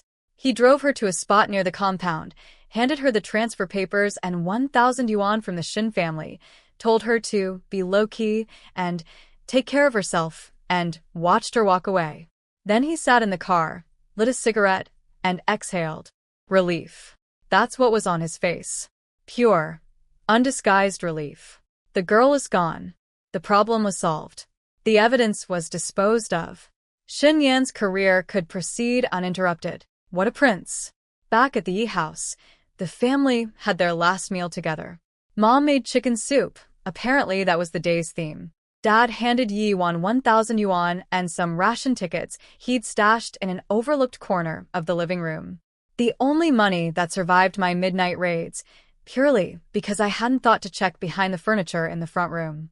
1,000 yuan. That's what the Yi family golden children had to split between them for the foreseeable future. 1,000. Meanwhile, I was riding a train north with roughly 40,000 in my invisible pocket dimension. Dad gave his final speech. Take care of your brother. Be strong. Don't write to us. It'll only bring you trouble. Maybe we'll meet again someday. Mom cried. Ye ang promiset tu bahafe. Yuan sat there drinking soup in silence, probably doing the mental math on how 1,000 yuan plus Shen Yan's 1,000 was supposed to last two people for potentially years. In the original novel, she'd had access to the buried treasure, over 20,000 yuan plus gold, which explained how she'd lived comfortably while her parents suffered. But in this timeline, that treasure was sitting in MY's storage space. Yuan was heading to the northwest with pocket change and a brother she'd never particularly cared about. Dad sat alone in the living room smoking until deep into the night, staring at the darkness, wondering how his entire life had collapsed in less than a week. Good question, Dad. Let me help you with that. You raised one daughter with limitless love and zero discipline, raised another with zero love and limitless exploitation, and assumed the exploited one would just keep taking it forever. You played favorites so hard you forgot that the lesser daughter was a human being with limits. And when she finally snapped, your whole empire of selfishness came crashing down. The next morning, everyone left the compound. Ye van end ye yank headet nortest. Mom and Dad headed to whatever labor farm awaited them. The neighbors, those same neighbors who'd watched me air the family's dirty laundry, didn't send off a single person. Not one goodbye. Not one wave. The Yi family left the military compound in total silence, the same way they'd treated me for 18 years. Poetic, really. I slept until 10 a.m. on a train, like a normal person having a normal rest. 2 lifetimes of sleep debt, and I was finally making payments. Shinwei was hovering the second my eyes opened, already sprinting to fetch me water before I could even form the word morning. This girl operates at hummingbird speed when she's in caretaker mode. Then a voice from the bunk above mine decided to ruin the vibe. Ooh, look at the rich little lady with her personal servant. A new passenger had appeared overnight. Some girl named Su Qing from Beijing who'd climbed into the empty upper bunk while we were all sleeping. First sentence out of her mouth, and she was already throwing around words like capitalist and servant. In 1974, casually calling someone a capitalist is basically a death threat wrapped in vocabulary. Shinwei went from sweet kitten to spicy firecracker in 0 seconds flat. Which dog is barking up there? Can't you see her neck is injured? Comrades helping each other is basic human decency. You love slapping political labels on people so much. Does your family run the Revolutionary Committee? I had seriously underestimated this girl. Behind that bubbly exterior lived a tongue sharp enough to perform surgery with. I was impressed. I patted her head to calm her down, and the texture was exactly like my cat from the apocalypse. Soft. Fluffy. Slightly aggressive when provoked. We ate breakfast as a trio, Gu Heng, Shinwei, and me, sharing Auntie Zhang's flatbreads, boiled eggs, pastries, and malted milk powder. A feast by train standards. Su Qing sat on her upper bunk gnawing on a dry grain cake, watching us eat like a stray cat outside our restaurant window. Nobody offered her anything. Play stupid games, win stupid prizes. The military doctor came by to change my bandages and check Gu Heng's leg splint. This attracted Su Qing's attention like a moth to a flame. How'd you get hurt? Why is a military doctor treating you? Nobody answered. She tried a different angle, introduced herself as being from Beijing, clearly expecting us to be impressed. In her mind, from the capital was supposed to make us all bow down. Shen Wei's face said, I could not possibly care less. Gu Heng didn't look up from his book. I continued existing in silence. Then the real kicker. Su Qing was heading to the exact same county as us. Shen Wei looked like someone had told her Christmas was cancelled. Su Qing looked thrilled, already calculating who in our group had money and who was worth befriending. I could practically see the little gears turning behind her eyes as she sized each of us up. She pegged Shen Wei and Gu Heng as wealthy, and me as poor based on my clothes. Wrong call, sister. I'm currently sitting on 40,000 yuan and an interdimensional warehouse.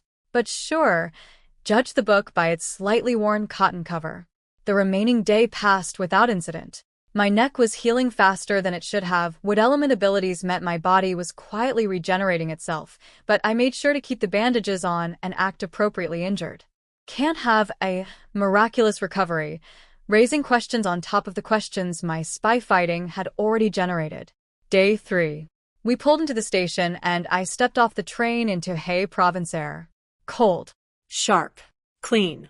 The kind of air that slaps you awake and says, welcome to the middle of absolutely nowhere.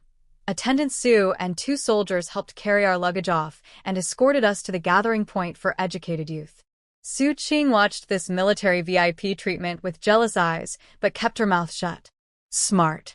Those soldiers had faces that could freeze lava. Waiting at the station was a weathered man standing next to a cow-drawn cart. Zhang Weigua, village leader of Maple Wood Brigade. He took one look at me in my neck brace and Gu hung on his leg splint, and his face went the color of old porridge. 2 crippled city kids. Sent to do farm work. The man was mentally kissing his Model Brigade award goodbye. He called roll. 6 educated youth assigned to Maplewood Brigade. Me, Gu Heng, Shen Wei, Su Qing, plus 2 newcomers, Lu Yi, 20, Beijing, quiet, and Li Jia, 18, Beijing, seem nice. Zhang Weigua stared at his 1 cow cart, then at our pile of luggage, then at the 2 injured people who couldn't walk a long distance. His logistics plan had just been demolished. Right on cue, a military jeep rolled up. Li Jian, one of Hua Tingyu's men from the train, hopped out. Brigade Leader Zhang? I'm Captain Li Jian from the 88th Regiment nearby. Commander Hua asked me to transport comrades Yi Li and Gu Heng to the youth settlement. These 2 were injured while helping us complete a critical mission on the train. They're decorated heroes. Their commendations will be delivered later. Zhang Weigua's face did a complete 180. From funeral director to lottery winner in 2 seconds. Heroes? In his brigade? That's not a liability. That's prestige. That's bragging rights at every county meeting for the next 5 years. Captain Li. Thank you. I was just wondering how to get them home. Please, please take them. The other 4 educated youth watched us get loaded into a military jeep with expressions ranging from impressed to deeply envious. Su Qing looked like she was chewing on a lemon. So that's how I arrived at my new home. In a military vehicle, with a neck brace, a commendation pending, a secret fortune, supernatural powers, and absolute freedom for the first time in either of my lives. Not bad for a girl who was supposed to die in a cow shed. Let's see what the countryside has in store. I've survived zombies, a toxic family, a train bombing, and a spy with a gun. How hard can farming be?